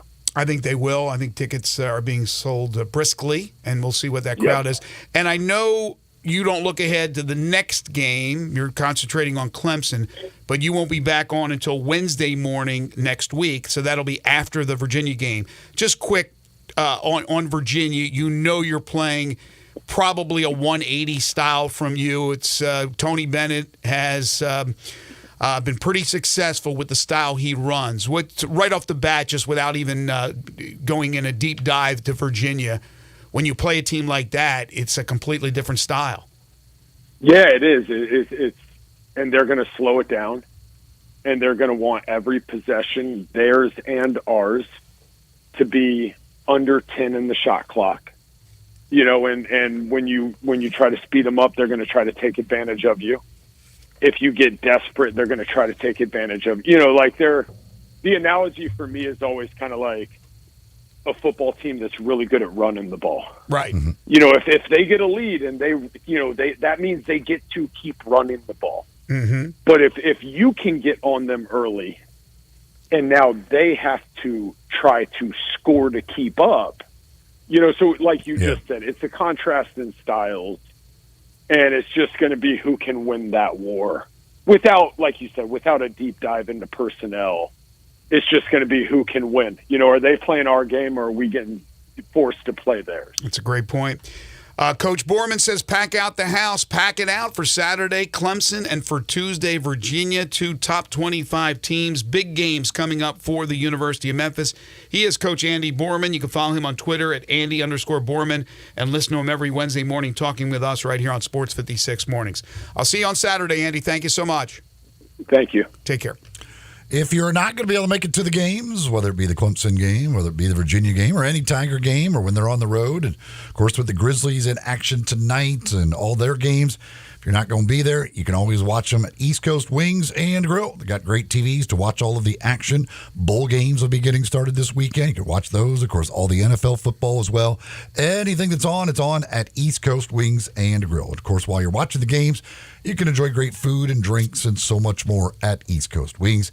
60 flavors of wings to choose from, all available in 7 different heat indexes as well. You got the great burgers and flatbreads, other sandwiches, salads, so much stuff on that menu.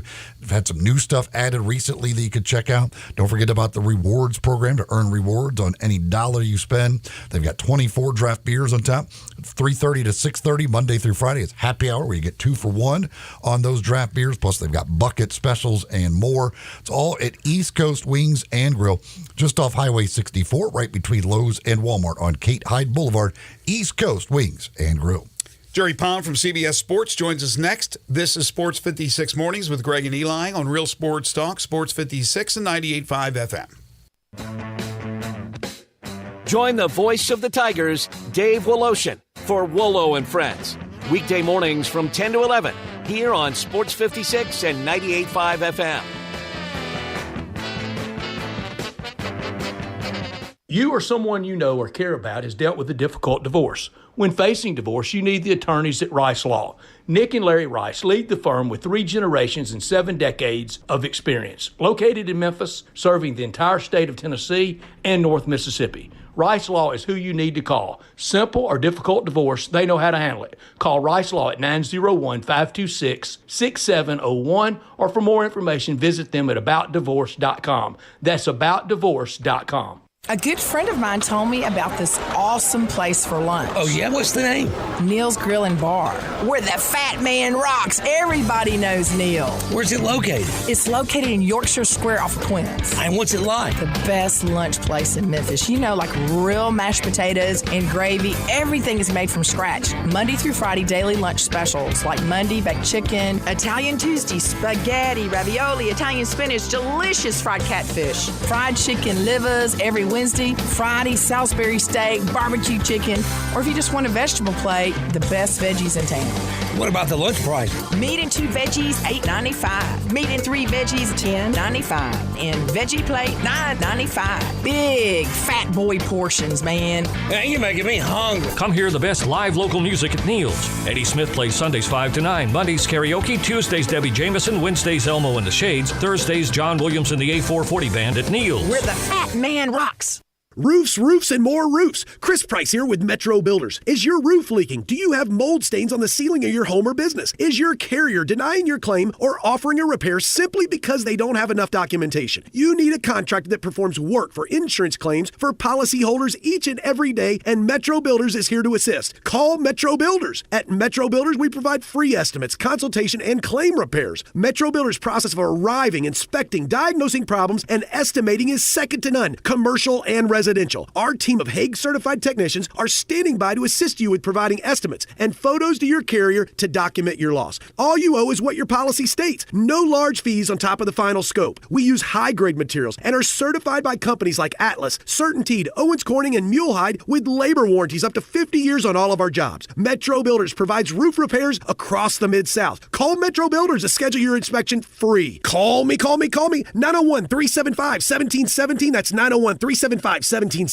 All 650 acquisition fees, Sportage R723 5498, MSRP 28940, Sorrento PG 424,710, MSRP 33,010, Telluride RG 462822, MSRP 38,705. Includes all rebates and incentives. Must finance through Hyundai. Excludes tax, title, and license. See dealer for complete details. Offer valid through 1/2/2024 with approved credit dealer stock only. Hey, my man Jeff Allen, what's going on for the holidays over at Gossett Kia South Mount Moriah? It's the season of giving back at Gossett Kia on Mount Moriah, and I've got your holiday presents right here. Tell us about it, Jeff. Award-winning SUV 2024 Kia Sportage LX, $299 a month, $34.99 due at signing. 2023 Kia Sorrento LX, perfect for your road trips, $329 a month. And the 2024 Kia Telluride LX, we got it at $459 a month, all 36-month lease. Well, you can't get much better than that, Jeff. And all Kias come with the 10-year, 100,000-mile powertrain limited warranty. So whether you live in Horn Lake, South Haven, Olive Branch, or Memphis, you'll be happy at Gossett Kia on Mount Moriah. And from all of us at Gossett Kia South on Mount Moriah, happy holidays.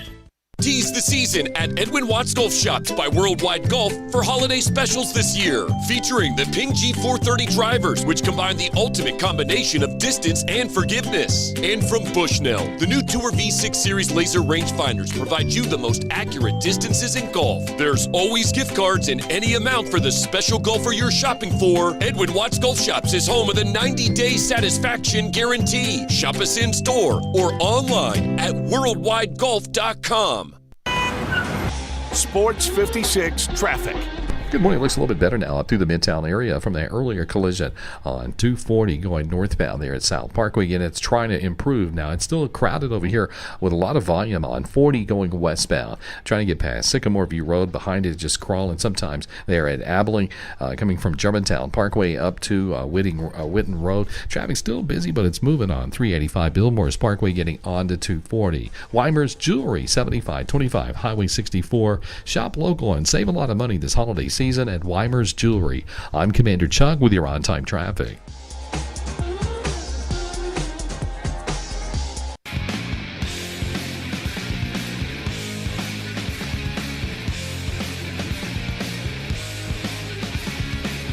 Now back to Sports 56 Mornings on Sports 56 and 98.5 FM. This hour is brought to you by James Gaddis Jewelers. To reveal the full spectrum of its dazzling color. Here once again, Greg Gaston and Eli Savoy. We have some big events coming up. We have some big games coming up where hopefully folks have saved up their money to purchase tickets for these particular games. As Coach just talked about, Andy Borman, who joined us. Hopefully the crowd will be huge for Saturday's Memphis-Clemson game, then for Tuesday's game against Virginia. And, of course, Friday night, the return of Dylan Brooks. I would imagine a big crowd for that, for the Grizzlies and the Houston Rockets. It is Wednesday. It's time to talk to Jerry Palm.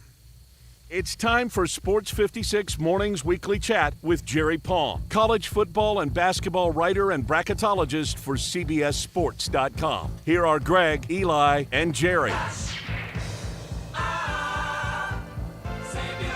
He is Jerry Palm, CBS Sports, CBSSports.com. He joins us every Wednesday all year long. We give him a little bit of time off during the summer. He can be followed on Twitter, and he should be followed on Twitter at JPPalmCBS. And again, check out everything with his bowl projections. Obviously, that's now a moot point, but certainly he did a great job with that, as he always does. Plus, bracketology leading up to the NCAA tournament. He is the one and only Jerry Palm, who joins us now on Sports 56 Mornings. JP, how are you? I'm all right. How are you? Doing great. I want to hear about your Toronto trip here in just a second. But first, it is time for 5 favorite things as we wind down 5 favorite things, Jerry. I don't know if you heard the announcement, but we only have several more weeks, and then we're putting this thing into the Smithsonian Institute. It's been I guess I better save up all my best stuff for now then. Yeah, it's been a great run, but this week is your 5 favorite mobster movies. All right, go. All right, I got number 5, French Connection. Number 4, Untouchables. Number 3, which is probably the newest of them, is Pulp Fiction. Number 2, Godfather 2, and number 1, the original Godfather. It's a great list. You could list. probably flip those.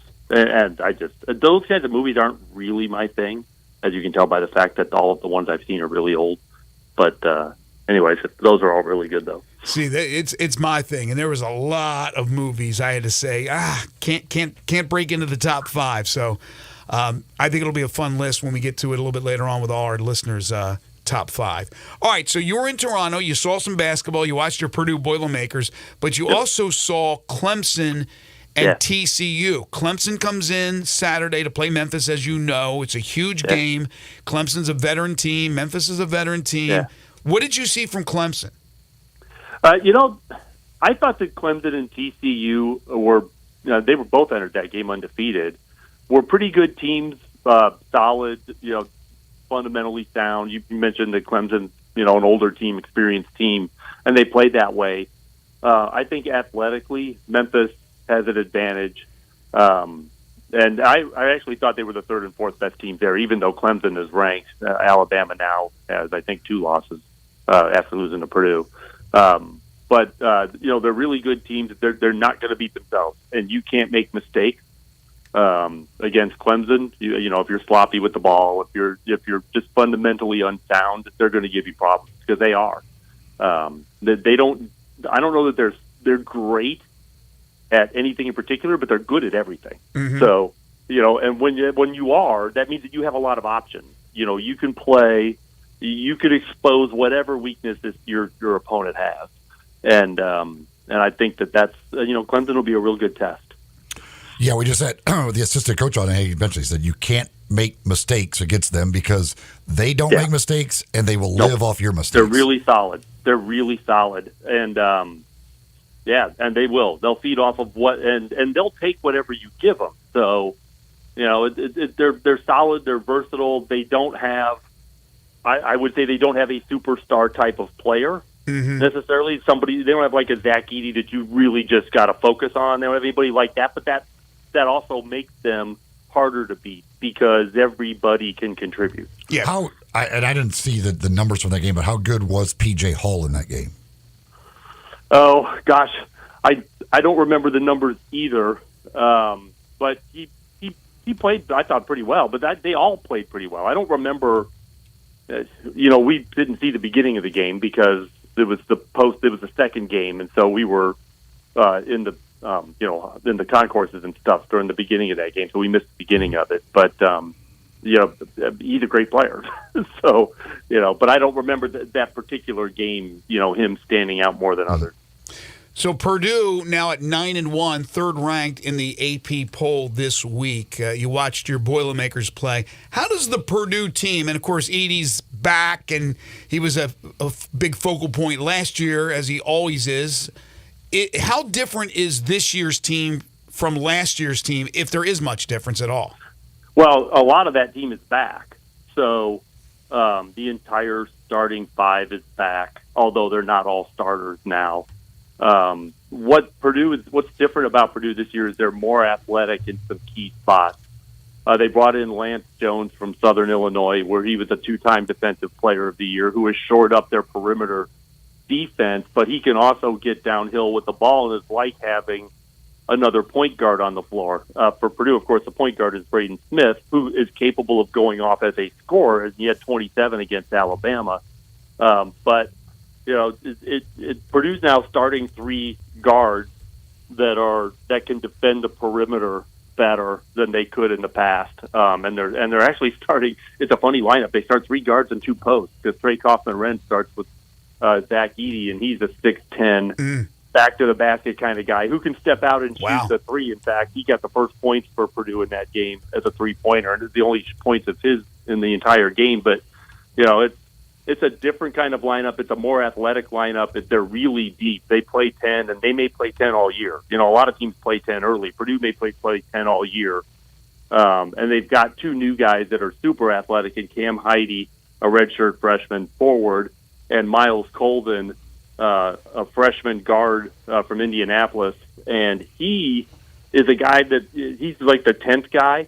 So he doesn't play a ton of minutes, but Painter plays him in high-pressure situations. He was in near the end of the game against Alabama. He's in the game near the end often, which is, unusual, first of all, for a freshman, but also for a guy who doesn't play a ton of minutes generally. Yeah.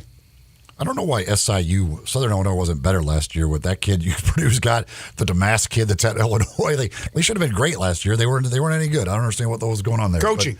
But where do you try to take your Purdue hat off for a second, but who do you think right now is the best team in the country? Well, I think it's number one Arizona, and we'll find out more about them. But that's a team that's got some big wins already. Now there's not a lot of holes in that team. They don't have a Zach Edey. Nobody does, but they can beat you in a lot of different ways. That they've got NBA guys. I mean, I'm going to go on Saturday to watch that game in Indianapolis, and I'm really looking forward to seeing them in person for the first time. But yeah, that's going to be a great challenge for both of these teams because each of them have got things that really make things hard on their opponents, and it doesn't really matter who the opponent is. So I think that Arizona's the best teams so far this season from what we've seen of what they do. And the winner of this game should probably be number one next week. Of course, Arizona would be since they're already number one. But if Purdue wins this game with all of the quality wins they have, they should probably be number one next week. Yeah, they got 62 of the 63 first-place votes this past week in the AP poll. I like them a lot. They're always Arizona's always got players, but I really like this team, the makeup of this team. The other team that got the lone remaining first-place vote was Houston. We know the job Kelvin Sampson has done since he came to Houston. I haven't really paid much attention to this year's team. Do you know much about them? They haven't given you much of a reason to yet. Right. They're a perfect 10-0, but have they played anybody? Not that no one of real significance. I mean, if you look at the teams at the very top, other than Houston, Arizona's played big games. Purdue won the Maui Invitational against three teams that were ranked in the top 12 when they played them. Kansas has played big games. Kansas has played big games. So, UConn, the teams up at the top have played a lot of really big games that Houston hasn't. So until we see Houston, get into certainly in Big 12 play, they're going to see plenty of it. So it's coming. But until I'm basically reserving judgment on Houston until, they play some of these bigger name teams, and I don't know what the rest of their non-conference schedule looks like. But certainly in conference play, they're going to get some of those games. Well, they get this week. They get Texas A&M. So that's a good team. Yeah. That's a borderline top 25 team. So it should be a good test. Yeah, they have played. Now, to be fair, the good news for them, they haven't played anybody, but they have absolutely hammered everybody. They've won 6 games by at least 30 points, so they are killing the lesser opponents like they should. But their schedule is awful. I mean, when you look at who everybody else at the top of college basketball is playing, I don't know why Houston either didn't want or just didn't get those games.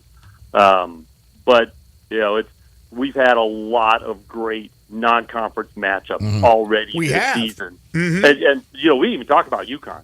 UConn is looked every bit the part of a potential back-to-back champion. I mean, that's a really good team as well, and they've played some big games. But Houston has just not joined the party yet. Yeah, and that's a team in UConn that lost Hawkins and they lost Sonomo. They're gone. Yeah, they still got Klingon, the big guy. Klingon, who was coming off the bench last year.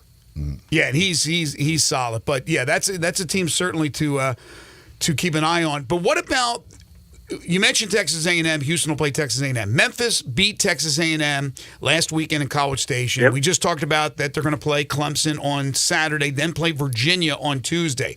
They just picked up Naquan Tomlin from Kansas State, and I'm sure you remember Kansas State. He couldn't get cleared to play there. Oh, they released him. They released him. He was there last year, and he got into trouble, and they let him go. Okay, but he was the one who went who had that great run in the in their run in the NCAA tournament. He was double figures every game he played. Quality big man who can move at 6'10". So he was released from the team just last week. He graduated over the weekend, and he's here in Memphis. Not yet official where he is registered and for school and all that, but he will be with the Memphis Tigers. And so I don't know how much you know about him other than what he did in the NCAA tournament, but Jordan Brown hasn't been the guy who Memphis had hoped he would be. And I'm not sure if he's even going to be with the team anymore. We don't know. It's kind of a mystery. But to bring in a guy like Tomlin to this team that already is playing incredibly well, what do you think it does for Memphis's chances to make a long run in March? Well, it's always good to have quality bigs, because it's hard to win without them, really. I mean, because you think of, the NBA. I mean, bigs in the NBA are all at least partly perimeter guys, right? Right. But in college basketball, you have a lot more post play. Yes. And if you don't have a quality big, it's hard to it's hard to win with just guards and small forward type in college basketball. So you can't have enough quality bigs, and especially if you're going to lose the one you've got, then that's huge. I mean, you need big play, and even if he's not going to be the starter, you've got somebody better, whatever. Having a guy like that is definitely a great addition to a team. Any team, but it's probably especially Memphis. you mentioned you'll be going to the basketball game, but any of the bowl games coming up, getting underway Saturday, float your boat?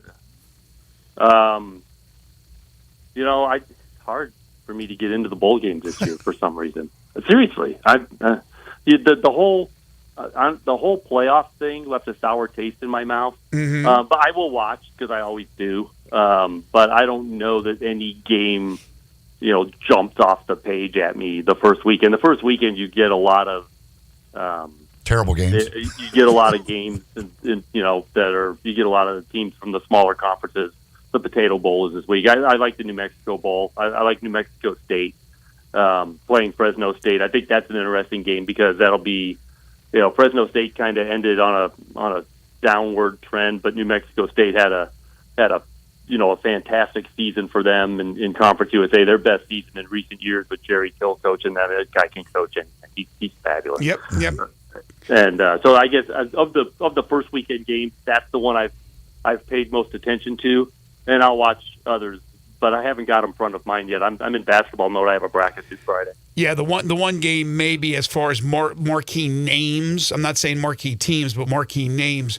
Boise State, obviously synonymous with college basketball. Yep. And UCLA, they play together. And it looks like Chip Kelly, I don't think they're going to make a move. If they hadn't made a move already, they're not going to make a move now. So and I like Boise in that game, too. That's one of those games where I don't know if UCLA even wants to be there. And Boise, you're playing a Pac-12 team, you're going to show up. It's in L.A. It's in UCLA's backyard, but UCLA is a 3.5-point favorite. UCLA is on the basketball team. So you said you're going to have a bracket coming out this Friday? Friday. Mm-hmm. Yeah, I usually do one in mid-December at the end of finals week is about the time. And then I'll start. The next one won't be until probably the first Friday in January, the Friday before the championship. Nice. Real quick, Riley Leonard to Notre Dame. Big pickup there. Yeah, it was coming from the moment he announced his transfer. He was always going to Notre Dame. If he can stay healthy, he's a nice player. It'll be interesting to see. It'll be a step up in competition and expectations. And so we'll see if he can manage that. But I think it's pretty promising.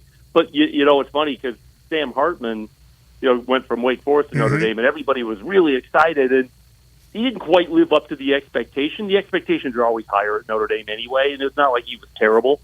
But, in some of the big games, he didn't really play as well as Notre Dame needed him to. So it'll be interesting to see if Riley Leonard can do that. All right, have fun in Indianapolis. Get your college football brain working again, because next week we'll talk a lot about the bowl games. Appreciate it, JP. Yep. Thank you now. Jerry Palm, CBS Sports, CBSSports.com. You can follow him on Twitter at JPPalmCBS. If you're ready for a new Silverado, All-Star Chevy in Olive Branch has financing down to 1.9 or up to $10,000 cash, plus make no payment for 90 days. And your good credit, well, deserves all of that. Check out all the red tag deals they have on the Tahoes, the Equinox, the Trailblazers. Families love the Traverse with the third row seat so you can do more together. Christmas, holiday trips. What are you doing New Year's Eve? What are you driving? How about one of those beautiful Traverses or any of those great vehicles from All-Star Chevrolet? Check this out. Military, teachers, college students, healthcare workers, you get an extra $500 bonus. If you want a certified pre-owned Chevy or any pre-owned, All-Star is loaded up. And if you don't see it, ask Jeff. He'll find it for you. Kevin and Jeff and everyone here at All-Star Chevy asked me to wish everyone a Merry Christmas and a Happy New Year on their behalf. Remember, it's not South Haven, not Mount Moriah, Bartlett, or Collierville. It's got to be Olive Branch. Find new roads to All-Star Chevy today or go to allstarautogroup.com. You're tuned in to Sports 56 Mornings with Greg and Eli on Real Sports Talk, Sports 56 and 98.5 FM. Broadcasting from the Family Leisure Studio, we are Sports 56 and 98.5 FM. Jenkins Floors and More in Hernando is growing. This family business started up 5 years ago with just one pallet, and now they have hundreds. Tim, the owner, gets calls from people everywhere and can sometimes save them up to 50% on wood flooring, carpet, tile, and vinyl. Jenkins Floors and More helps with renovations, home building, and installation. Jenkins Floors and More, number 6 East Commerce Street in Hernando. Also in Little Rock and coming soon to Tennessee. Call 662-469-9350 for more information. Save big every day during Lowe's 25 Days of Deals. Save $100 on select Masterbuilt smokers for the grill enthusiast in your life. Plus, get up to 55% off select smart home gifts for everyone on your list. Order eligible in-stock items by 2 p.m. to get same-day delivery. Lowe's knows deals every day. Valid through 12/13 while supplies last. Selection varies by location. Delivery by 8 p.m. Subject to driver availability. Fees vary based on purchase. Additional terms apply. See Lowe's.com/same-day delivery for details.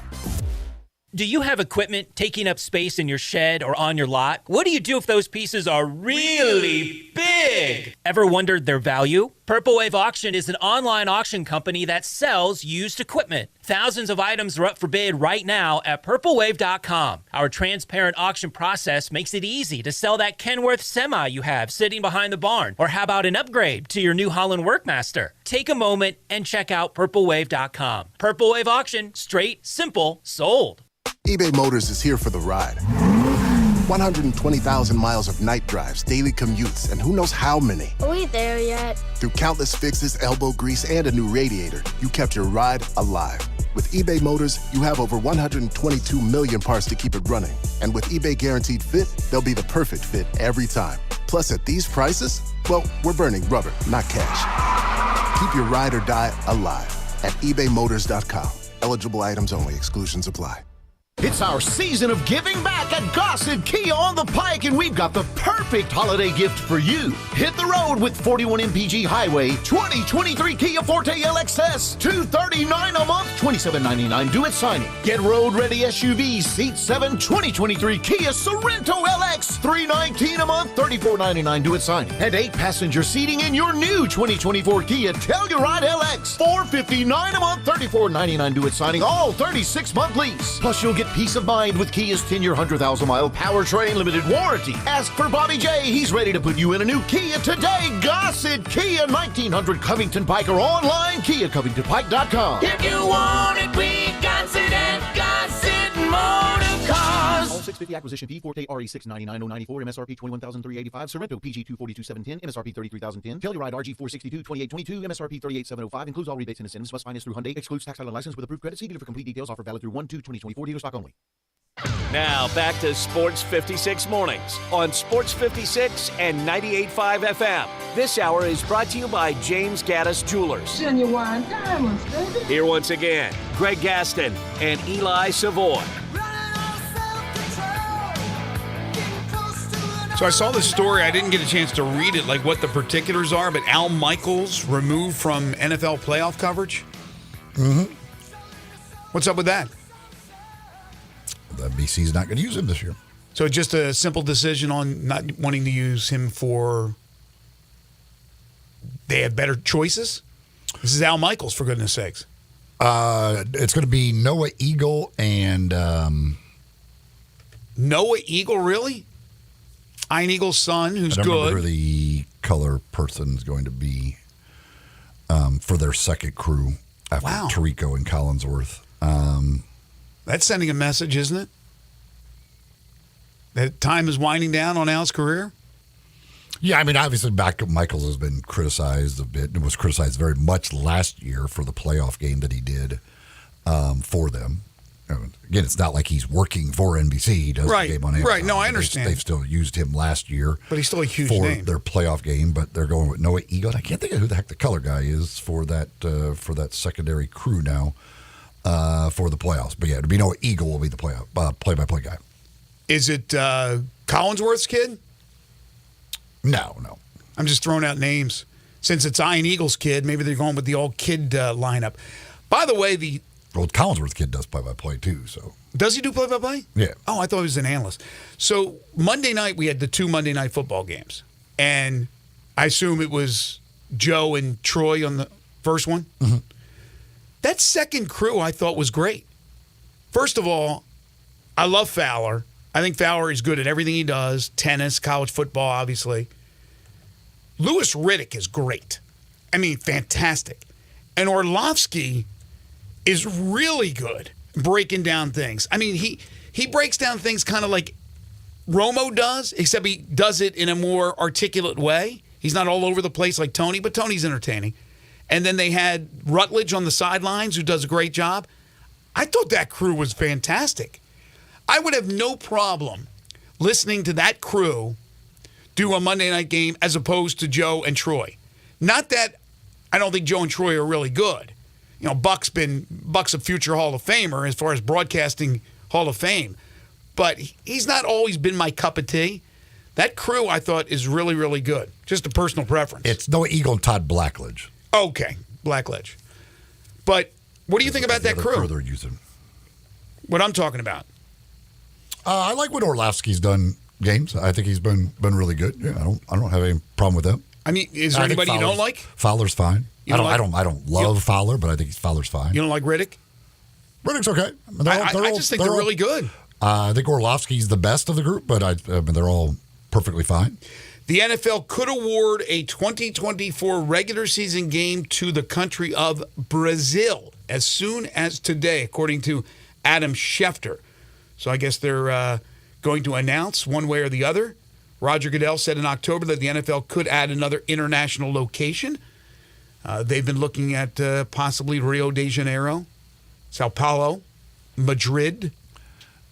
The thing with the Al Michaels deal that was, I guess, what made it a big story is apparently Al Michaels didn't know this. He was caught off guard, as they say. Like he thought he was still going to be doing the game. Really? That's tough. I mean, it's Al Michaels, for goodness sakes. I mean, a tradition. Because the story from the New York Post, it says he believed he was still going to be calling the game, but did not know who he'd be working with. When informed by the Post about it being in limbo, Michael sounded unaware of the possibility. He said, "It's in my deal. Where are you hearing that from? That's part of my deal. Are you hearing something I'm not hearing?" So if it's part of his deal, they're breaking the contract, in essence. If it's in his contract, written in that contract, then we have an issue here. And I wonder how big a deal Al Michaels wants to make about that situation. It just shocked me when I saw that. Yeah, again, I don't know I have no idea how the deal works with him doing that one game for NBC. He may not know what his deal actually says either. Well, his agent should. Grizzlies and the Rockets tonight in Houston. When we come back, hour number 3, we will open up with our buddy DeMichael Cole from the Commercial Appeal, talk about the Grizzlies. Obviously, we're getting closer and closer to the return of Ja Morant, scheduled to be back for the Tuesday game next week in New Orleans against the Pelicans. The Grizzlies at 6-16. They've now dropped 6 games behind New Orleans for that final spot in the play-in. That would be the 10th position in the Western Conference. Can they get 1 or 2 against Houston? They lost already once to them this year in Houston. Rockets are playing good basketball. They're 11-9. Dillon Brooks, got to give it up for Dillon Brooks. He has done a real nice job to help that team on the defensive end. They got a bunch of scorers now, and those young players seem to be maturing very quickly. Grizzlies will get the Rockets back on Friday night in Memphis, the return of Dillon Brooks. Now, the Rockets have not played good at home or are good on the road, so you hope to at least split, but man, if you can get 2 wins against Houston, even if you lose at Oklahoma City, which you probably will do on Monday night, you will get to that 8 mark. And I'll talk to DeMichael. I'm sure we'll discuss that when he joins us next hour about that 8, because that's the number he was looking at. It was the number I was looking at. It doesn't mean that it eliminates them. If they don't get to 8, doesn't mean they get in. If they win 8 games out of their first 25, it's just a number that I came up with that I thought gives them a fighting chance. We'll talk to DeMichael about that. And then later on in hour number 3, 5 favorite things, your 5 favorite mobster movies of all time. Get your lists in now. Sports 56 listener lines. The number is 901-360-8255. So you can text in your list at that number, 901-360-8255, or send it via Twitter, Facebook, YouTube, or send it to our website, sportsmemphis.com. You're tuned in to Sports 56 Mornings with Greg and Eli on Real Sports Talk, Sports 56 and 98.5 FM.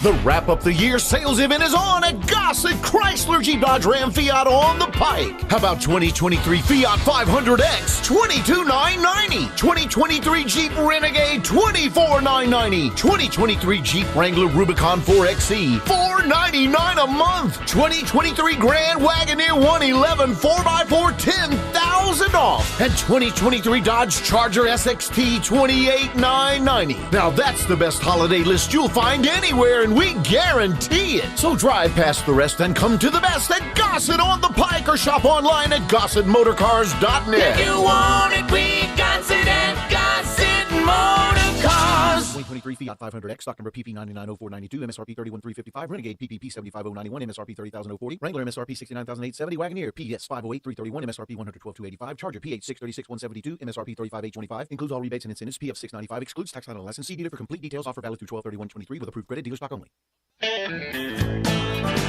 5-Ash Roofing, it's what we do.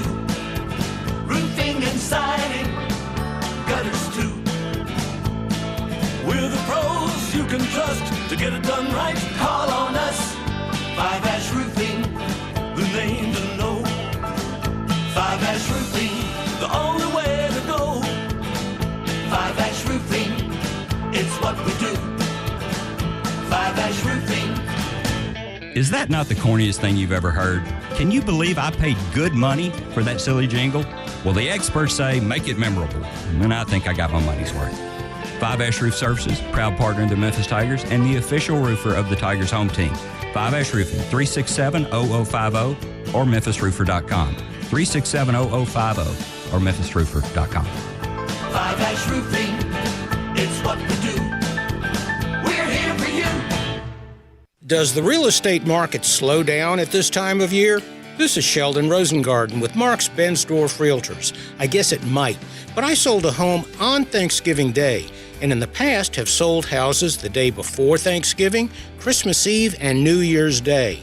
The market is out there, but you have to have someone to find it for you. If you're thinking of selling, talk to 2 to 3 real estate brokers, but make sure that I am one of them. Find out how my highly successful strategic marketing program can work for you, and how what I do differently than other brokers. I guess that's why people often say, when you want the job done, call me, Mr. Three-Putt. Actually, Shell Dunn. You can reach me at memphisrelocate.com or 483-0546. Write it down or put it in your phone or call me now. memphisrelocate.com or 483-0546. Start your day the right way at La Palapa with the biggest, baddest breakfast burrito around. Chorizo, cheese, rice, beans, and eggs served with fresh salsa, and it's served all day. La Palapa has daily lunch specials, all served with rice and beans, 10 a.m. to 2 p.m. Try a torta, breaded chicken, steak, chorizo, or ham served with mayo, avocado, lettuce, tomato, and jalapenos, all in a hoagie. Plus amazing soups and dinner entrees, all at La Palapa, 5255 Summer Avenue. La Palapa, the little hut with big taste.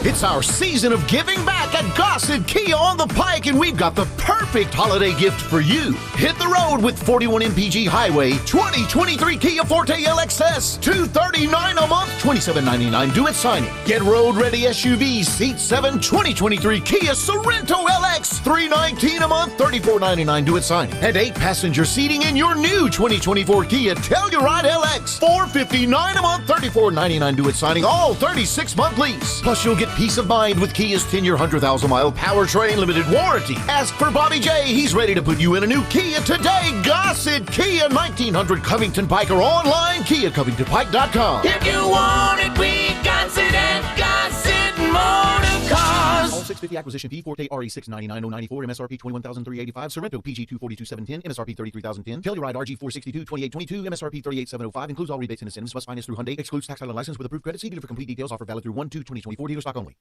It's the hometown Memphis Tigers taking on Iowa State in this year's AutoZone Liberty Bowl. Plus, Memphis music legends, the Barkays, will be there performing the music that made Memphis, and you'll want to be there too. Everybody say, so bigger. Say, so bigger. It's all happening Friday, December 29th at 2:30. Get your tickets today by calling the AutoZone Liberty Bowl at 795-7700. The Tennessee Highway Safety Office reminds you that fans don't let fans drive drunk. We are Sports 56, WHBQ Memphis, and W253DF Memphis, Flynn Broadcasting Stations. Sports 56 traffic. Good morning. Still some volume over here on 40 westbound coming past Sycamore View Road. It's been pretty active out here the last couple of hours as far as accidents. Do you need an alternate route right now? No. Just be aware of some heavy volume still trying to get up through the Midtown area on 240 going north up by Lamar. 24/7 reliable crane and rigging services here in Memphis. Check them out online at tomahawkcrane.com for more information. I'm Commander Chuck with your on-time traffic.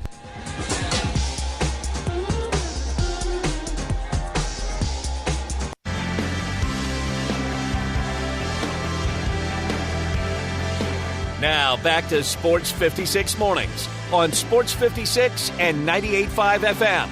This hour is brought to you by Acura of Memphis. Witness the power.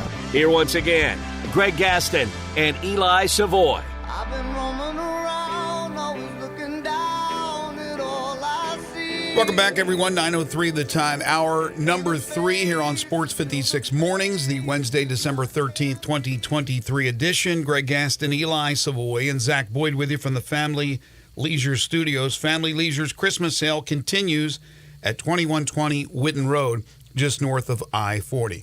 Currently 42 degrees. We're looking at mostly cloudy skies and a high near 61 today. Tonight, fair, chilly, low around 41. Tomorrow, intervals of clouds and sunshine with a high of 62 degrees. Coming up in just a moment, we're talking Grizzlies with DeMichael Cole.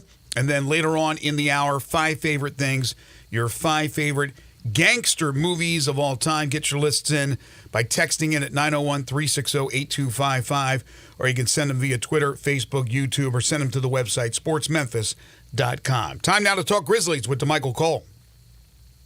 2 watches, that's 12. Come through and slam on you. I'm in the air. It's time to talk some Grizzlies basketball. Joining Greg and Eli is DeMichael Cole, Grizzlies beat writer for the Commercial Appeal. Here's DeMichael with Greg and Eli. DeMichael Cole joins us each and every Wednesday all year long. You can follow him on Twitter at DeMichaelC, and of course read all his great stories at the Commercial Appeal. DeMichael, how are you? What's going on, Greg? How you doing? Man, we got a lot to get into. You're down in Houston, correct?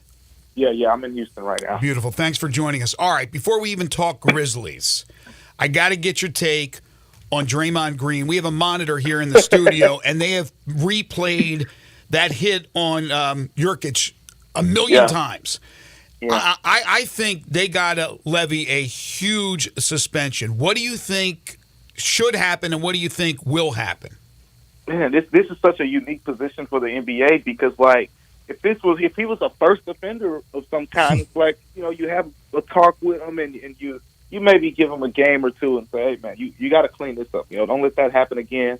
It's very obvious, what happened, and this doesn't happen to anyone else. Like, this is just something we don't see. But Draymond, you can go all the way back to 2014, like 9 years ago, to find similar clips from when he used to kick Steve. Because that was what stood out to me. He messed up in his in the post game. It sounded like he was pleading his case to the league, and he basically says, I was trying to sell the call with my arms because that's how I sell calls. And the first thing that popped in my head is, well, you tried to sell a call a couple times before by kicking Steven Adams, by kicking DeMontis Sabonis, and things like that. So I think the league, I can't lie. It is a tough position for the league because they're going to have to give him a harsher punishment than you typically would for someone else who does this. But, the proof is in the pudding. And Steve Kerr, I think he doesn't go blameless in this. Like, we remember it in Memphis very well. Like, when he, talked about the Grizzlies breaking the code and went after Grizzlies a lot, during that series. But when Draymond does something like this, it's just, I haven't seen the video yet. Like, come on, that big scoreboard. Exactly. I've seen it 2 or 3 times. You saw the video. You just chose to not stand up and hold Draymond Green accountable because Draymond Green will probably come back at you. But well said. As a coach, I think, so with all that being said, I think he definitely deserves a sizable suspension. I still don't think the league, not Adam Silver's league, will really throw the book at him like that. I mean, he had a 5-game suspension earlier this season. I could see 8 maybe. Like, I don't think they'll really just give him like a 20-game suspension. But here's the point I was making earlier in our first hour of the show. With John Morant, I know it's a whole different situation, right? But John Morant got the 8-game suspension, and then he turned around and he told Adam Silver face-to-face, hey, I'm good, everything's going to be fine, and he spit in his face, basically, right? And that's why Silver was mad that he did that. He told him directly that he would be fine, and he went ahead and the second video came out, and he got a 25-gamer, right? Mm-hmm. Well, every time Draymond Green does something like this, to me, slaps Adam Silver in the face. They've given him so many chances. That was so blatant. And I don't think anything's going to curtail this, is going to slow him down from doing this, but they got to come hard. If they don't come minimum 10 games, wouldn't you say, Eli, at least minimum 10 games? I could very well see them going to 10, just doubling up the 5 from earlier. But there's nothing that's going to stop Draymond from doing it. No. He basically said that too. Yeah, and the thing that I don't even understand how that is selling a call. Like, I can understand, guys throw their arms up in the air. You don't, spin around and hit the guy in the face selling a call. And what was he trying to sell? Jurkic was hardly even defending him. He had, maybe his hand on his back. He turns around and slaps the guy in the face. He knew what he was doing. I mean, come on, man. We're not stupid here. So we'll see how serious Silver is. We was pretty damn serious with Ja. But the whole thing of trying to if Steve Kerr acts like he didn't see the video, that you would have to hide your eyes in that arena to not see it. That I'm sure they replay because it's in Phoenix. I'm sure they replayed it over and over and over again. Everybody in the crowd saw it probably 10 times, and Steve Kerr chose not to look at it. He just didn't want to talk about it. I mean, that was a cop-out. You're absolutely right, DeMichael, about that. So, we'll see what ends up happening with that.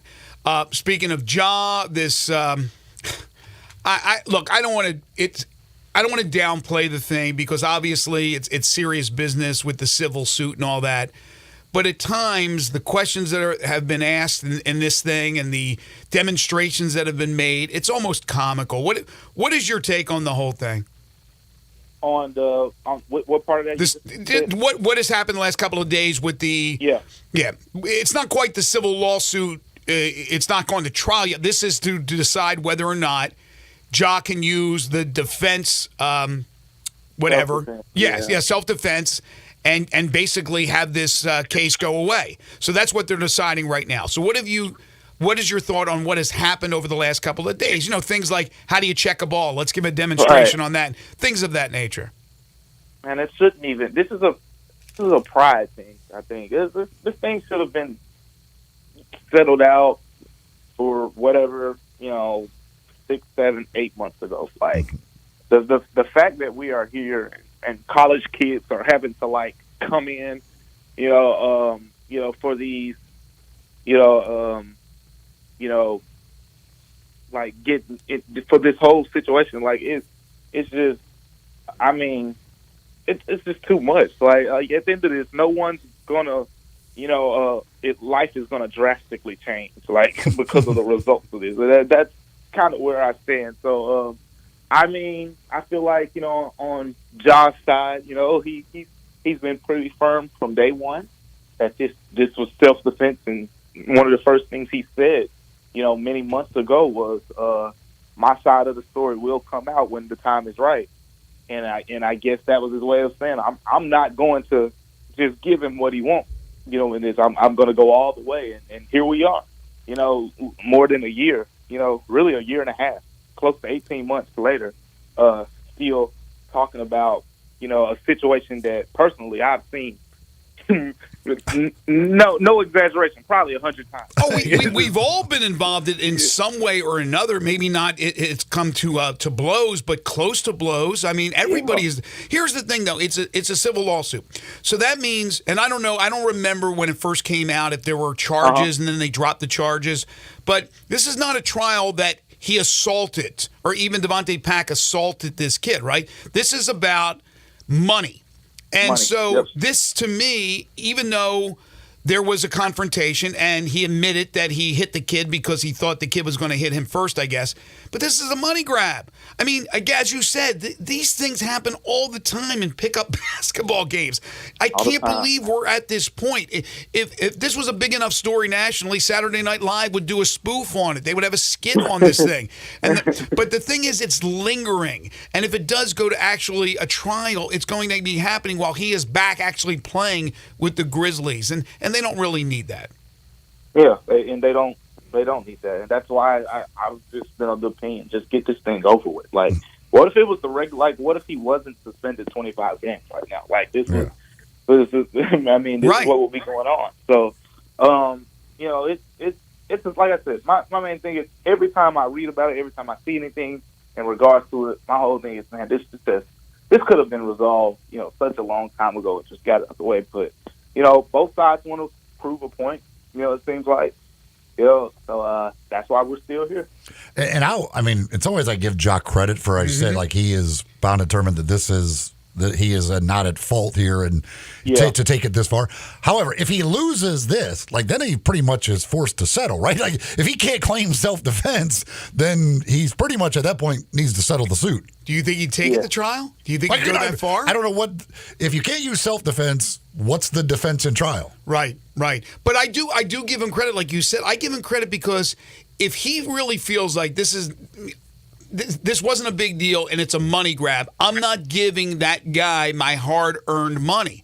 And that's what happens a lot of time with civil lawsuits. And they get to settle out of court. You know, the lady who dropped the hot coffee from McDonald's and got all those millions of... I mean, you knew it was hot, for goodness sakes. You're the one who dropped it on yourself. But they win. They usually win those cases because they don't want to go to trial and they settle. But I give Jock credit for saying, nah, I don't want to give up my money because I don't think I did anything wrong.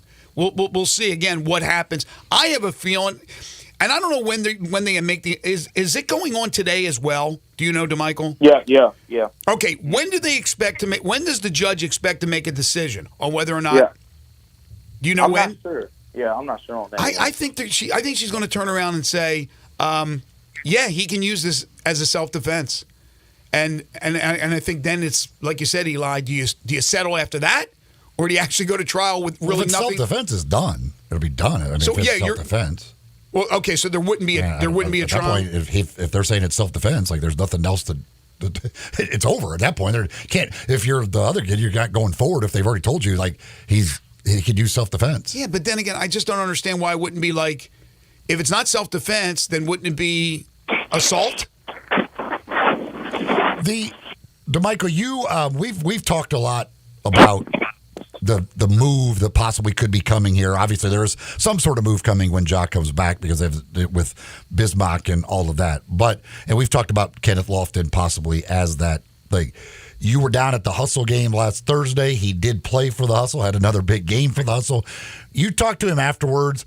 He's lost weight here recently. What did you kind of get out of the talk you had with Lofton?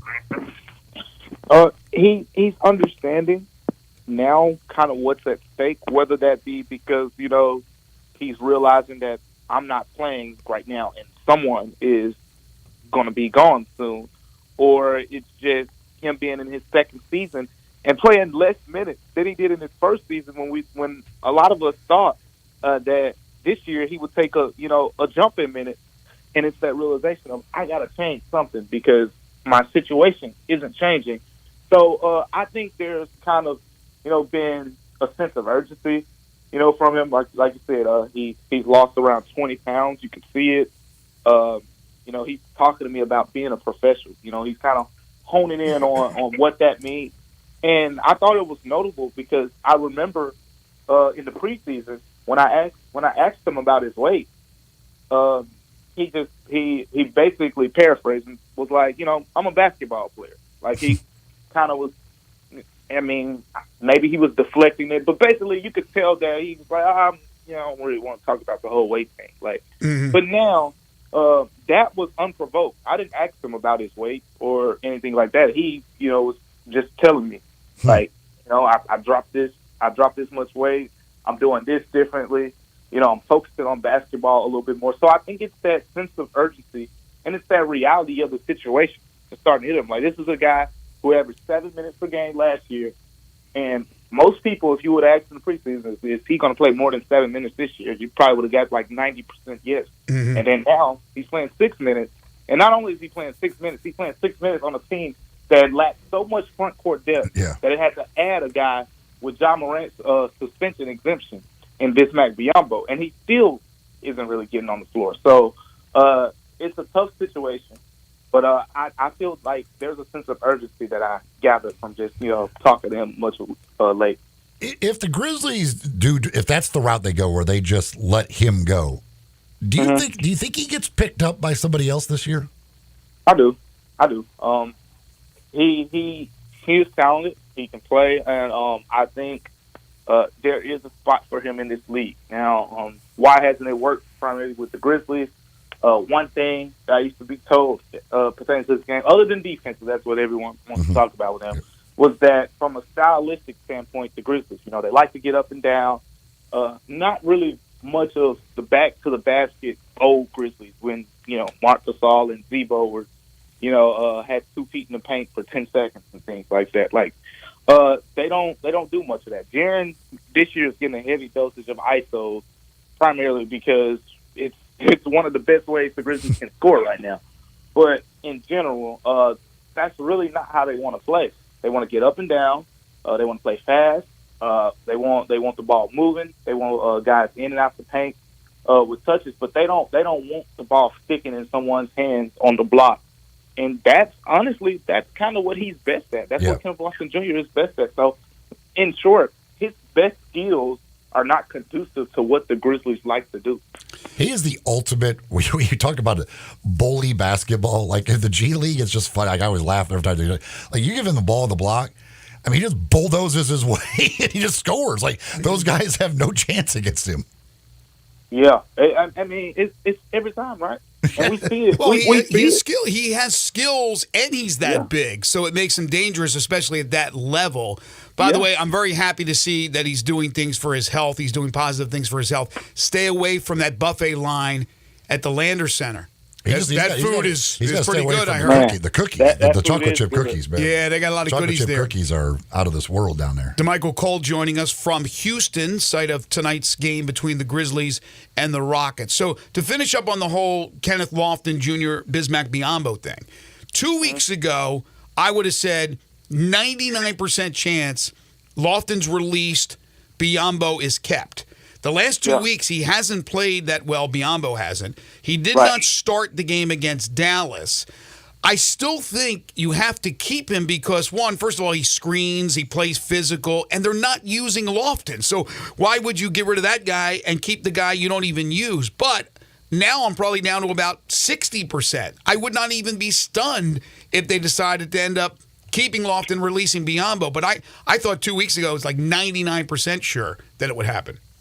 Yeah, and that's kind of where I am. You just laid it out pretty much perfect. At the end of the day, Lofton still isn't getting an opportunity right now, even though we've seen, little movement, like the starting lineup change and things like that. None of that has led to Kenneth Lofton Jr. getting rotation minutes. Right. Whereas, with Biz, his situation is changing a little bit. Even before he was moved from the starting lineup, his minutes in the starting lineup were starting to go down. So, with his situation, you're starting to see that they're relying on him a little bit less, whereas when he first came up, they were 30 minutes, just threw him out there, 30 minutes. And he's not playing that much now. So I think they're starting to pretty much use Bismack Biyombo how he's been used for most of his career and, for who he is. But yeah, I'm still leaning Kenneth Lofton Jr. at this point. As I've said in the past, like, he does have a standard contract like a lot of the Grizzlies players, but the difference with Lofton Jr. is his contract is non-guaranteed for next season. So if they were to waive him or whatever the case may be, they wouldn't be on the books for his money next year. He's one of the few players that, I think Derrick Rose, Xavier Tillman, Bismack Biyombo, those are the 4 players, along with Kenneth Lofton Jr. Those are the four guys who are on standard contracts where you can let them go right now and you don't have, financial obligations beyond this season. With the Biyombo contract, the contract he signed for this period, is that separate? And if they want to keep him, they sign him to a deal for the rest of the year? Or was that, if you let him go, are you obligated for some money for the rest of this year? No, yeah, they used mid-level exception money to sign him. So it wasn't just your standard vet minimum, that Derrick Rose got. So maybe he had other suitors or something out there, and they kind of had to ante up a little bit. But yeah, so they signed him pretty much for the rest of the season, contract-wise at least. Mm-hmm. So either way it goes, the Grizzlies, I mean, they're going to eat some money this season regardless. I think the bigger question is, depending on, because there are some people you can make an argument for other guys, on the wing who aren't really playing much right now. But the only thing about those guys is they're under contract for next season, right? Which is kind of a big deal since the Grizzlies will go into the luxury tax. Yeah, I didn't know what the Biombo thing, if that was because of the special circumstance that you're allowed to sign him, if it basically was like a 20-game deal for the rest of John's suspension, and then you get to figure it out from there, or how those contracts work. Exactly. Jalen Noel, do you expect him to be done after tonight's game? Yeah, I think so. I mean, that's another example. It's just not enough spots when you factor in the financial side of it plus the production side. Clearly he is one of their 7 or 8 best ball players right now.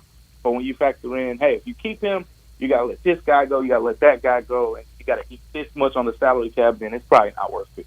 And the fact that he didn't play in the second half the other night is not a good sign. Yeah, you can kind of see the tide turning a little bit. Absolutely. That's usually a bad sign when right before your 10-day comes up, you didn't play in the second half of the game. That's not a good indicator for your future. One of the positives for the team, and we won't go down this avenue again because we did last week, is the emergence of Vince Williams. He's finally getting his opportunity. Seems like he's seizing the moment. But here we are, 3 more games before Ja, and you and I, DeMichael, have been on the same page. We've been looking at that number 8. To get to 8, they're going to have to win 2 of their final 3 before Ja returns. That means Houston twice and Oklahoma City on Monday, their only opportunities. Is there still a chance they can win 2 out of 3? It's looking unlikely now. I thought the Dallas one was an excellent opportunity. Minus 3 starters. Then 3 of the best scorers. No Tim Hardaway, no Grant Williams, no Kyrie Irving. They tried. They threw a lot at Luka, but it didn't work. So Oklahoma City at home is really tough. Houston is one of the best teams in the NBA at home. So I think you gotta win the home game against Houston, and then you just, maybe you get one of those ones on the road, but it's very unlikely. All right, my friend, enjoy your time in Houston. Of course, the Rockets and Grizzlies again on Friday in Memphis. He's DeMichael Cole, Grizzlies beat writer for the CA. You can follow him on Twitter at DeMichaelC and catch him every Wednesday talking with us. Thank you, man. Take care, guys. Appreciate it. Yeah, I tend to agree with him. Getting 2 out of the next 3, near impossible. And unfortunately, as I mentioned earlier, they have dropped now 6 behind New Orleans, who right now currently owns the 10th spot, which would be the final spot in the play-in. It's pretty sad if we're to the point where a game at Houston we feel is nearly impossible to win. I know. Damn Dylan Brooks. What in the world? A game at Houston is impossible to win? But he is right. They are really good at home. Now they're terrible on the road, so you better win the game Friday against them. You can't let them. You don't want them to come in here and get their second road win. But yeah, they winning there could be very difficult. Fleet Feet, that's the place to go to get all your running gear. You want to make sure you get shoes that are just right for you. Go see the folks at Fleet Feet. They take a look at the way you run, the way you walk, and they'll fit you with shoes that are just right for you, plus all your other gear. They've got you taken care of. You've got on your Christmas list, you've got a runner. A gift card. You can't go wrong there. They can go get whatever they want. Maybe there's something that they definitely want. They want. You can go get it in particular. But if not, get that gift card to Fleet Feet, and they can go get whatever it is they need, whatever it is they want from the folks at Fleet Feet. East Memphis in the Laurelwood Shopping Center, out in Collierville, Poplar, and Houston Levy, next to Huey's. 2 locations for you to find them. You can also find them online, fleetfeetmemphis.com. They're on social media, keeping up to date with things they've got going on, things you can get involved with the folks at Fleet Feet. Rest in peace, Andre Braugher, a terrific actor who passed away at the age of 61, 2-time Emmy Award winner from his great role on Homicide: Life on the Street. I certainly loved his work on Brooklyn Nine-Nine. Andre Braugher, terrific actor, passing away at the age of 61. When we come back, 5 favorite things. Get your lists in, your 5 favorite gangster movies of all time. This is Sports 56 Mornings with Greg and Eli on Real Sports Talk, Sports 56 and 98.5 FM. Broadcasting from the Family Leisure Studio, we are Sports 56 and 98.5 FM. Did you know nearly 40% of men under 40 and over 75% of men over the age of 40 experience sexual performance concerns? At the Memphis Men's Clinic, their experienced physician performs a comprehensive evaluation that determines which specific issues may interfere with your sexual performance. These issues can vary and range from anxiety to medical issues, low testosterone, or erectile dysfunction. The Memphis Men's Clinic has evaluated hundreds of men of all ages over the years and reestablished a normal sexual life. The Memphis Men's Clinic will work aggressively to resolve issues and allow you to restore your sexual health and overall well-being. That's the Memphis way. If you're 20 years old or 90 years old, come and get cared for the Memphis way. Treatment that's based on your specific needs after a professional clinical evaluation by their experienced board-certified physician. Call the Memphis Men's Clinic today at 901-443-0475 or visit memphismensclinic.com. As the weather gets colder, the NFL offers Stay Hot on FanDuel. Right now, new customers get $150 in bonus bets with any winning $5 moneyline bet. That's $150 if your team wins. If you've been thinking about joining FanDuel, there's no better time to get in on the action. The app is so easy to use. There's a wide range of betting options, spreads, player props, over-unders, and more. I like putting parlay bets together, hammering the overs, and anytime player touchdown bets always have me on the edge of my seat. So if you're ready to do the same, visit FanDuel.com/win and kick off the NFL season. That's FanDuel.com/win. FanDuel, official partner of the NFL. 21 plus and present in Tennessee. First online real money wager only. $5 pregame money line wager required. First online real money wager only. $10 first deposit required. Bonus issued as non-withdrawable bonus bets. It expires 7 days after receipt. See terms at sportsbook.fanduel.com. Gambling problem? Call TN Redline 1-800-889-9789. Do you have equipment taking up space in your shed or on your lot? What do you do if those pieces are really big? Ever wondered their value? Purple Wave Auction is an online auction company that sells used equipment. Thousands of items are up for bid right now at purplewave.com. Our transparent auction process makes it easy to sell that Kenworth semi you have sitting behind the barn. Or how about an upgrade to your New Holland Workmaster? Take a moment and check out purplewave.com. Purple Wave Auction, straight, simple, sold.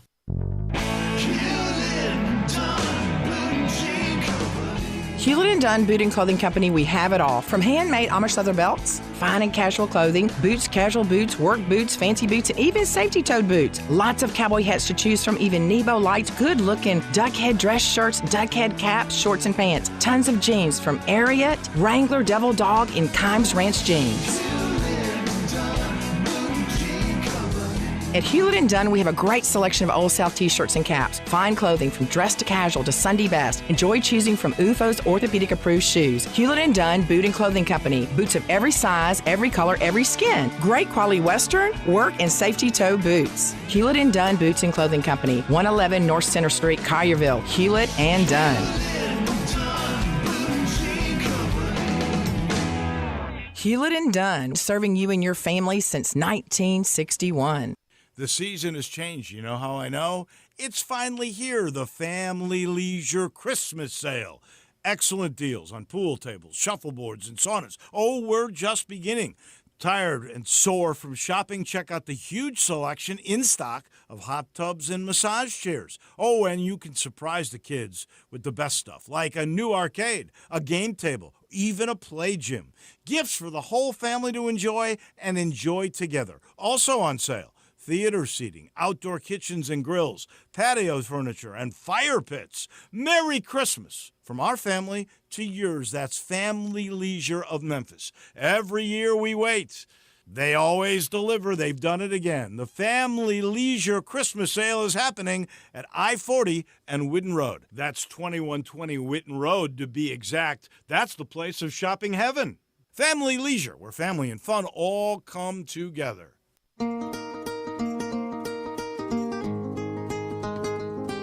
Now back to Sports 56 Mornings on Sports 56 and 98.5 FM. This hour is brought to you by Acura of Memphis. Get them to sign on the line which is dotted. Here once again, Greg Gaston and Eli Savoy. Gonna put the world away for a minute. Acura Memphis on Ridgeway 385 online, AcuraofMemphis.com. Go by, check them out. Check out those beautiful automobiles. Get yourself a new vehicle, maybe a pre-owned vehicle. All at Acura Memphis, you'll find everything you're looking for. Those beautiful Acuras, even a certified pre-owned Acura is a great way to go. Save you a little money, get that extended warranty. They go over those things with a fine-tooth comb before they put that certified label on them. You know you're getting a great automobile. Plus, there's always great people to deal with over there at Acura of Memphis. Time now for 5 favorite things. 5.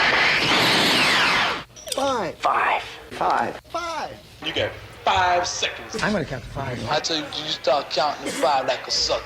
I got 5 on it. 5 air-controlled towers. 5. I request the highest of 5s. Give me 1, 2, 3, 4. But if you love me more, give me 5. Number 5. 5 favorite things. They say all good things must come to an end eventually, and this will come to an end. 5 favorite things has been pretty fun, right, to say the least, over the course of this run that we've had, and we will wrap things up at the end of the year. So after this week, 2 more weeks to go for 5 favorite things. We appreciate all those folks who have participated over the weeks and months and years.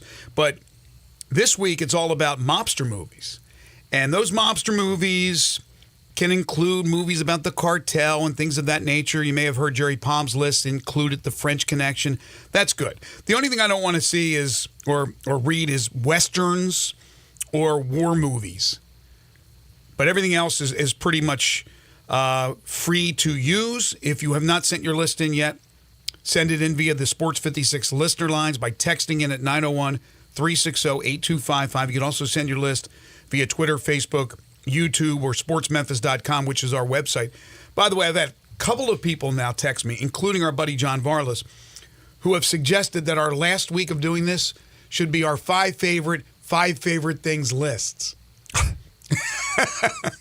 You write them down so you have that material. I can't even remember most of the ones that we have. Every week, folks, when it's my turn to do it, I always ask Eli, have we done this one yet? And he's always like, looks it up. Yeah, we've done that one. I can't remember. But this one's fresh, so let's get right to it. I will open it up. Then we'll go Eli, we'll go Zach, and then we'll get to our callers.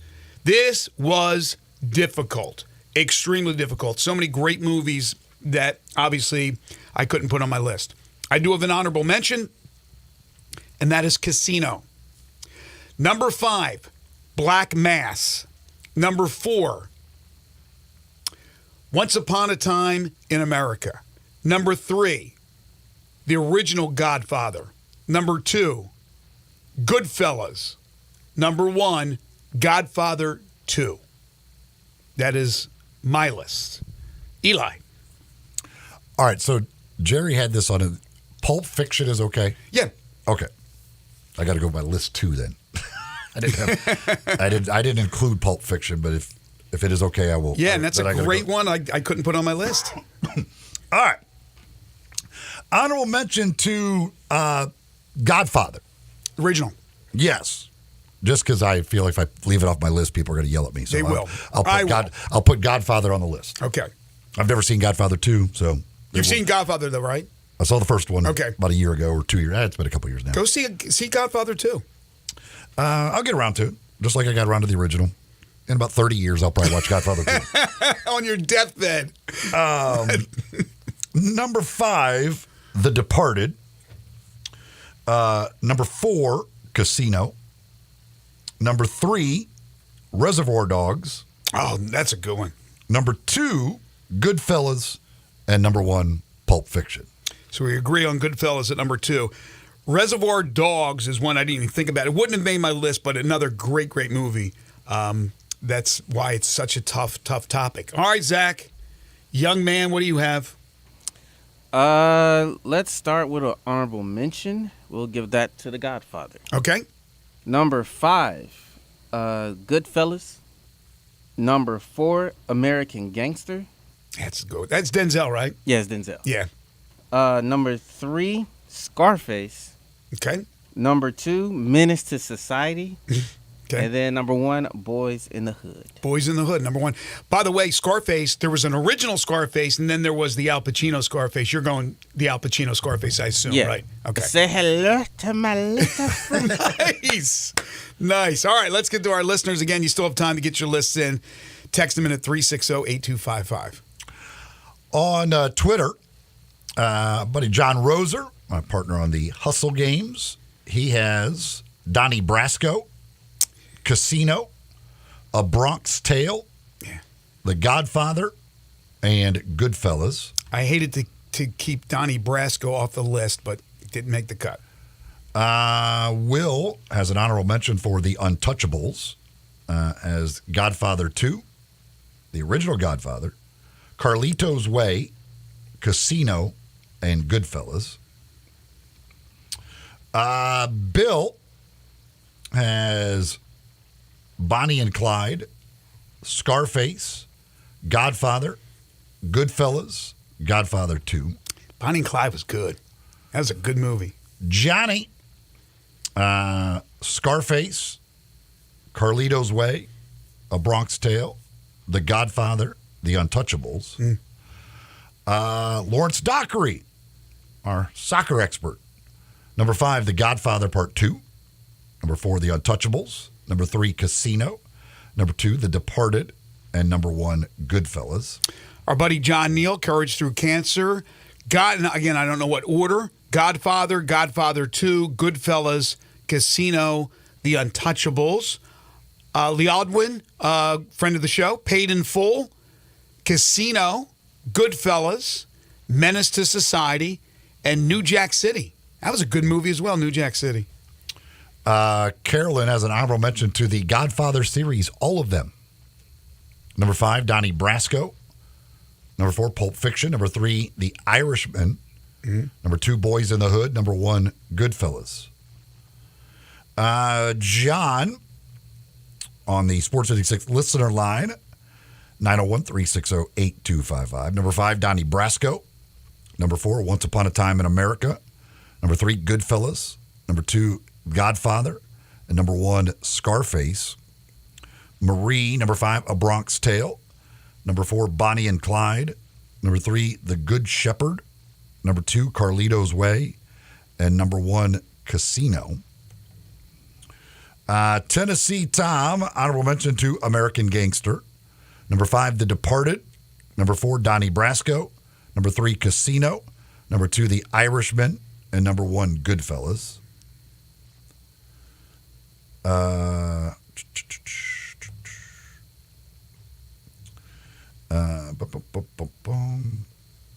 Where is, let's see, here we go. Bobby, honorable mention to Blood In, Blood Out. Never heard of it. Number 5, Colors. Number 4, Menace to Society. Number 3, South Central. Number 2, American History X. Number 1, The Godfather. Number 5, Casino. Number 4, Goodfellas. Number 3, Godfather 2. Number 2, The Untouchables. And number 1, The Godfather. No name on that one.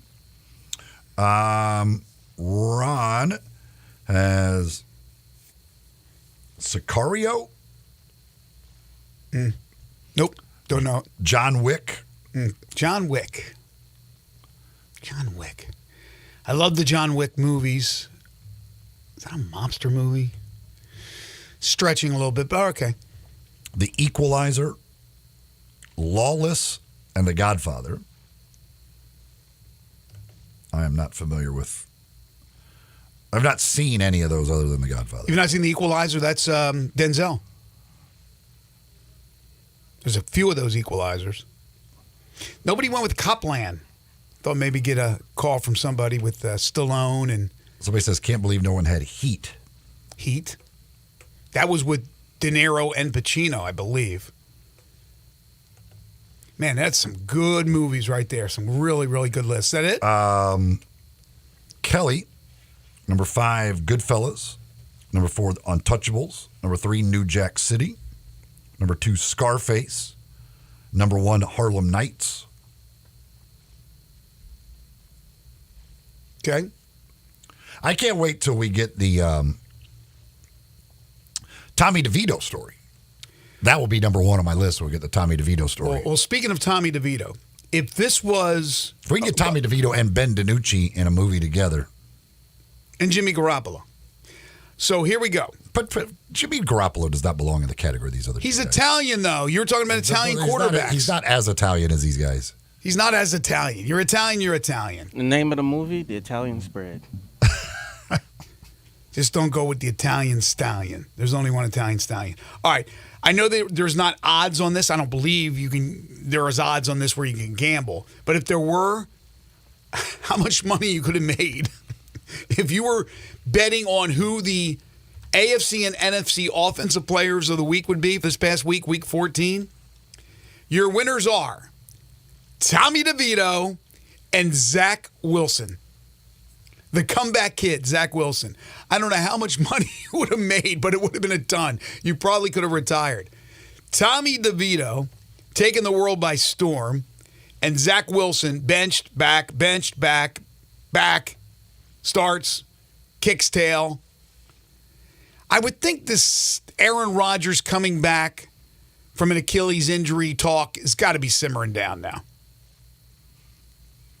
I don't know that win. They're still on the bubble kind of playoff contention. So, yeah, but again, is that the reason? I mean, he said he was going to come back, but he didn't say I'm only coming back if we're in contention. He basically said I'm coming back. I don't know where that stands right now. Danny, the number 5, the Friends of Eddie Croyle. Number 4, Casino. Number 3, Once Upon a Time in America. Number 2, Goodfellas. Number 1, The Godfather. Dwayne, number 5, Scarface. Number 4, Heat. Number 3, Godfather 2. Number 2, Goodfellas. And number 1, U.S. Police Departments. Is that like a joke? I don't know. Or was it really a movie? Is he just talking about police departments all around the country? Making a statement there, or is it actual a movie? I don't know. I have no idea. That it? That is it. All right. By the way, the Troy coaching opening, which is now certainly it's not a. It's sought after because Troy over recent years has really played well, and they've put together strong programs that have competed not only in their conference in the Sun Belt, where they've dominated, won the last 2 years, but they've actually given some other schools outside the conference some fits. They lose John Sumrall, really good head coach. He goes to Tulane to replace Willie Fritz, who went to Houston. So it'll be interesting to see what they do as far as a replacement. And some of the names that have popped up include SMU offensive coordinator Casey Woods and the Troy OC Joe Craddock, who may just get the new gig within Troy going from OC to head coach. But that's just a couple of the names that are out there for that opening. We need to take a timeout. We'll come back and wrap things up with our final segment, Sports 56 Mornings with Greg and Eli on Real Sports Talk, Sports 56 and 98.5 FM. Be sure to follow us at Sports 56 WHBQ on Twitter, Facebook, Instagram, and YouTube to watch live video of our shows, stay up to date with station events, and have chances to win prizes. Don't miss out on anything that's going on. Follow us at Sports 56 WHBQ. When you think about insurance and you want great value without sacrificing great service, I want you to think one place, the Eflin Insurance and the entire Eflin Insurance team. Matt and his group of professionals will access 10 leading companies to find the right home and auto program that fits your budget and your absolute needs. The Eflin Insurance team, the number 386-GER, 386-4777. Hi, this is Troy Fiveash, owner of Fiveash Roof Services. If you need a new roof for your home or business, we hope to hear from you and will work hard to earn your business. We are experts and certified in residential and commercial roofing, siding, and gutter installation. I have been serving the Memphis area for over 20 years, and now with 2 of my sons working with me, we plan to be here for years to come. So if you need a roof, please give us a call. On a personal note, what a great time it is to be a Memphis sports fan. With the Grizzlies and the Redbirds and 901 FC, not to mention Tigers football and basketball, it's going to be a fun year. Thanks to Coach Silverfield and Coach Hardaway and their staffs for their dedication to the student and athletes, the University of Memphis, the City of Memphis, and us fans. Five Ash Roof Services, a proud partner of the Memphis Tigers and the official roofer of the Tigers home team. Five Ash Roofing, fair, honest, and ethical. 367-0050 or memphisroofer.com. 367-0050 or memphisroofer.com. Five Ash Roofing, it's what we do. We're here for you. Bartlett Small Engine has been serving quality power equipment since 1970. They have a full line of power equipment, parts, and services for most makes and models. Bartlett Small Engines has the best brands in the power tool industry, and they're all American made. Bartlett Small Engine is your can-do store. 6780 Summer Avenue. Call 901-386-9779. Bartlett Small Engine has free pickup and delivery both at your home and curbside for lawnmowers, blowers, edgers, and any small engine. Call 901-386-9779.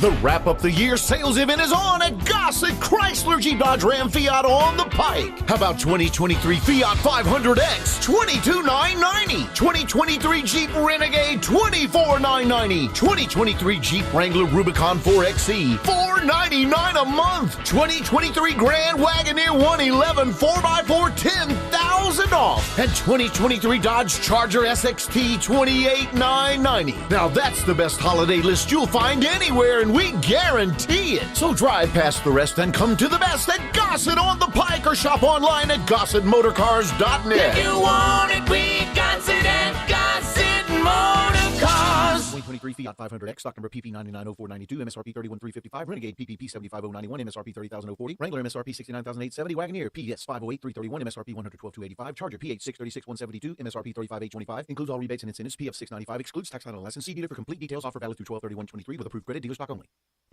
Don't miss your Memphis Grizzlies this Friday when they host Dylan Brooks and the Houston Rockets on Ford Scholars Night. Arrive early. The first 5,000 receive Grizzlies holiday wrapping paper. Secure your tickets today by calling 901-888-HOOP or visiting grizzlies.com.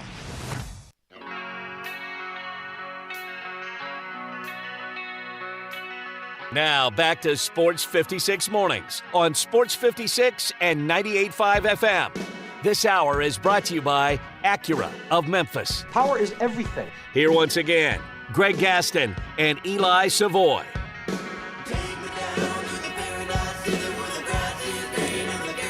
I mentioned earlier, but ESPN has a deal where they did their way too early all-star selections in the NBA. In the West, they have both LeBron and AD in the starting lineup. Really? They have Jokic, Steph Curry, SGA, LeBron, and AD as their starters, with Luka, Devin Booker, Kevin Durant, Chet Holmgren, Alperen Şengün, De'Aaron Fox, and Anthony Edwards as reserves. They do list Desmond Bane as another contender. He's the only Grizzlies player listed at all. No Jaren, but Bane is listed as an other contender. But interesting to see that they have right now Chet Holmgren. He's having a great year. He's having a great year. So they have two Oklahoma City Thunder in SGA and Holmgren. And again, Şengün is having a fantastic year, but certainly some new blood in there with a couple of those guys as far as that is concerned. I love it, Eli. I love when there's new blood. You know, as long as they're deserving, they don't just throw somebody in there for a name. But these guys are playing at an all-star level, and Dez is playing at an all-star level. Think about what they're trying to do to stop Dez in the game plan without Ja Morant. I mean, that's got to be one of the things that they're focusing on, and yet he's still putting up the huge numbers that he is. He and Jackson obviously carrying the team on their shoulders. I think Dez is certainly worthy, but I think the numbers game is going to catch up with him. Also on ESPN, Matt Miller, one of their draft guys, has his newest NFL mock draft. Mm-hmm. He has 4 quarterbacks going in the top 7. He has Caleb Williams still going number 1 overall to the Bears. Has the Patriots going with Drake May, which I fear that if they go at Drake May, they could end Don't say Matt Jones. They could end up in the same spot as they are right now in a couple of years. I'm not a big Drake May fan at the NFL level. He's got Jaden Daniels going 4th to the Giants, and then J.J. McCarthy going 7th to the Raiders. Yeah, they love J.J. McCarthy. I don't know why, but he has a big, strong arm. What is the difference really between Jaden Daniels and Caleb Williams that makes Caleb Williams the consensus number 1 pick? It doesn't mean he'll go number 1. Well, what's wrong with Jaden Daniels being number 1? And I still think they're missing out on Michael Penix not being in the top 4. Does he have any other quarterbacks going in the first round? No. God, Michael Penix will go to somebody, according to his projections, in the second round or later. That's going to be a coup for somebody. I'm telling you. He, if this was correct, he has the Bears getting Caleb Williams at 1 and then Malik Neighbors at 8. That'd be a way to add to your offense. That's for sure. And no question about it. Man, if that worked out, that could be a combination for a long time in Chicago. Brett McMurphy tweeted out some college football ratings from particular games this past year. 23 games this season averaged more than 7 million viewers. That's phenomenal numbers. Again, this is college football. It's big. It's not the NFL. 7 million viewers or more for 23 games, led by Ohio State, Michigan, the rivalry game on Fox, 19 million. Alabama, Georgia, SEC Championship, CBS, 17.2 million.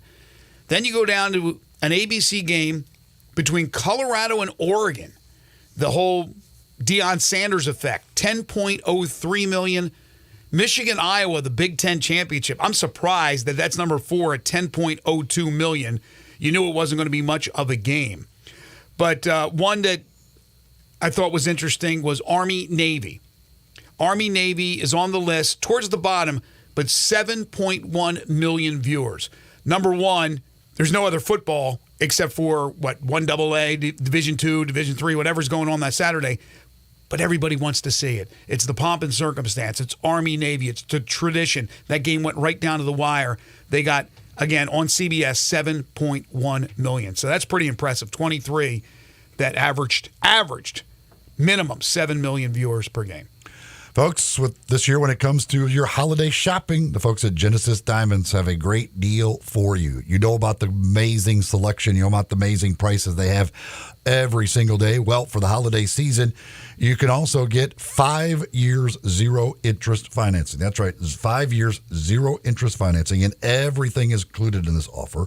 All GIA certified natural diamonds, all lab-grown diamonds, even all the luxury pre-owned Rolex watches, everything you can get up to 5 years, 0% financing on these things at Genesis Diamonds. So this is an opportunity for you to get that special someone something very special and get 0 financing on it for 5 years. If you're thinking about an engagement ring, you're thinking about any piece of fine jewelry, whatever it is, talk to the folks at Genesis Diamonds. Go see the folks at Genesis Diamonds. Great people to deal with. They're not commissioned salespeople, so they're not there to pressure you into buying something more expensive. They're there to educate you and just help you be a smarter jewelry and diamond buyer. That's at Genesis Diamonds. They're in the Poplar Commons Shopping Center, Poplar and Perkins Extended. Go see them for this Christmas season. That special gift for special someone at Genesis Diamonds. There are 7 unbeaten teams remaining in Division I college basketball. That includes Clemson, which comes in on Saturday to take on the Memphis Tigers. Sports Illustrated recently did a story, in fact, I think yesterday, predicting when those teams would lose or if they would lose. And what they said about Clemson is Brad Brownell's team, an ACC contender. They talked about Joe Girard, the third, the transfer from Syracuse. He said, but the undefeated run may not last long. Clemson has to face Memphis, an athletic team with several quality wins already on the road Saturday. Plus, the Tigers have a tricky start to AAC play with road trips. The Clemson Tigers have a tricky start to ACC play with road trips to Miami and Virginia Tech sandwiched around a home tilt with North Carolina. First loss December 16th. versus Memphis. SI predicting Memphis to knock off Clemson. That'll do it for us today. We appreciate you listening, folks. Thanks to Andy Borman, Jerry Palm, and to Michael Cole for joining us on the program. We'll be busy tomorrow. Sean Coleman will join us to give us some of those interesting numbers he always has about the Grizzlies. We'll talk Memphis Tigers basketball with Parth Upadhyay from the Daily Memphian. And Harold Grader will join us for the AutoZone Liberty Bowl Inside College Football Hour. Waldo and Friends on Sports 56 is coming up next for Eli Savoy and Zach Boyd. I'm Greg Gaston. Have a great hump day, everybody.